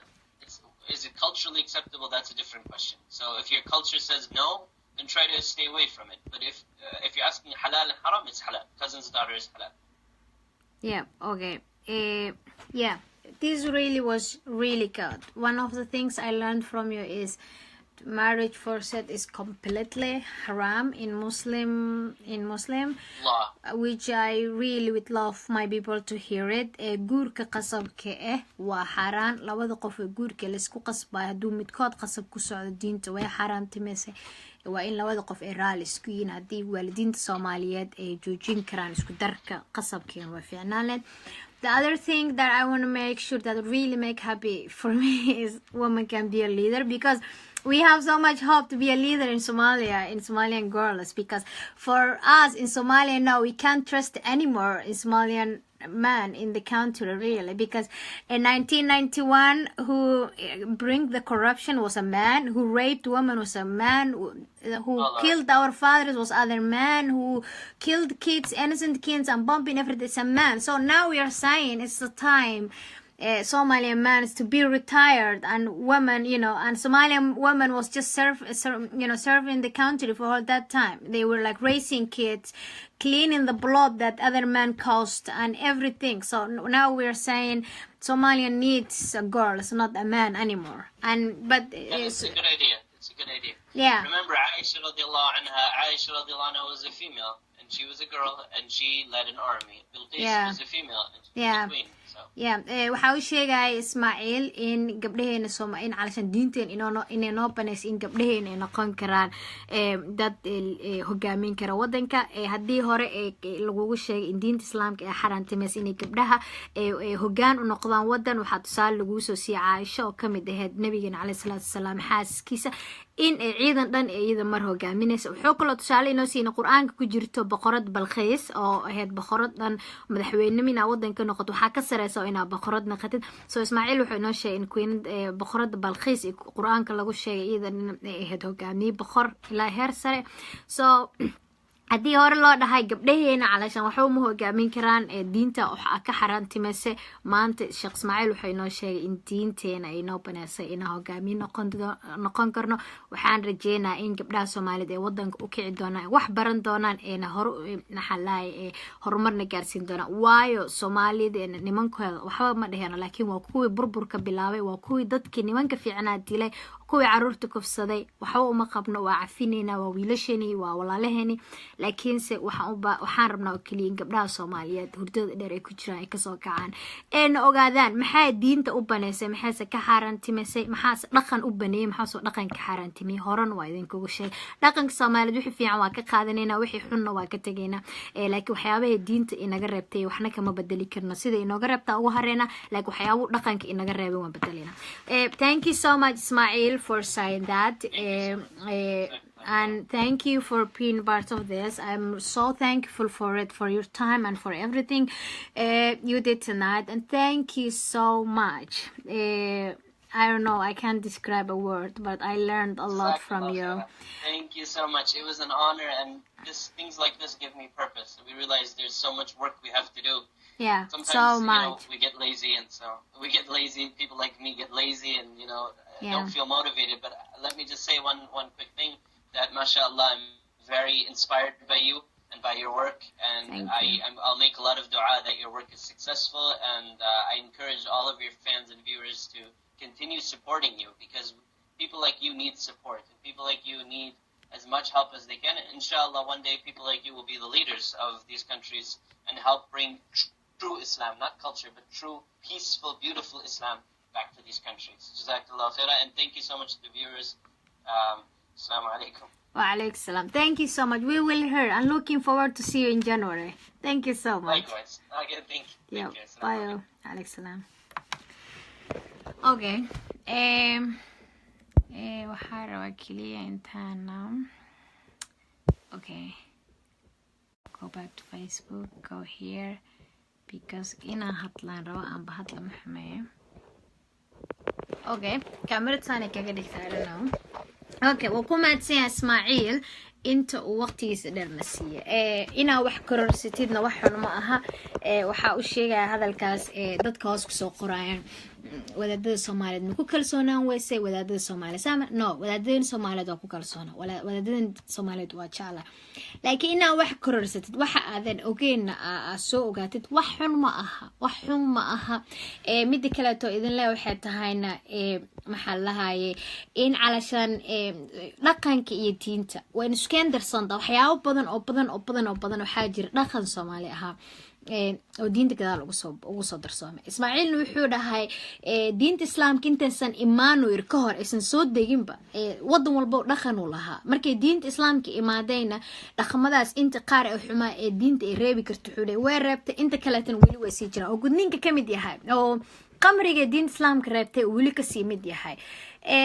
thank you so much Ismaaciil thank you so much so maxaa lahaye marka anaga mid aan rabno kaliya waxay tahay in iso sheeg aan dhahno maxaa dhaqan maxaa diin diinta wax allaale ee nafartu waa sameeynayna waana ku dhaqmeynaa laakiin wixii dhaqan inaga reebtay oo dhaqan waa ka tagayna hadduu fiican yahay sanena waa dhaqankeen waa taariikhdan wixii awoowayaasheen inooga dhinteen laakiin hadduu xun yahay oo calashan uu dad bini aadan wax u geysana oo dhib u geysana dhaqankaas waa inaan ka tagna waxaa kamid gudniinka so dhamaantiin waa idin salaamaya waxaa rabaa telefonka amritiina bedel inaan kusoo laabtaa laga yaabaa ku soo laabanaa I'm sure so waa idin salaamaya dhamaantiin u maadsan Ismaaciil aan kala faa'iideysan idinkan waxaa taqaanaan faa'iideeya anna waa idin faa'iideeya insha Allah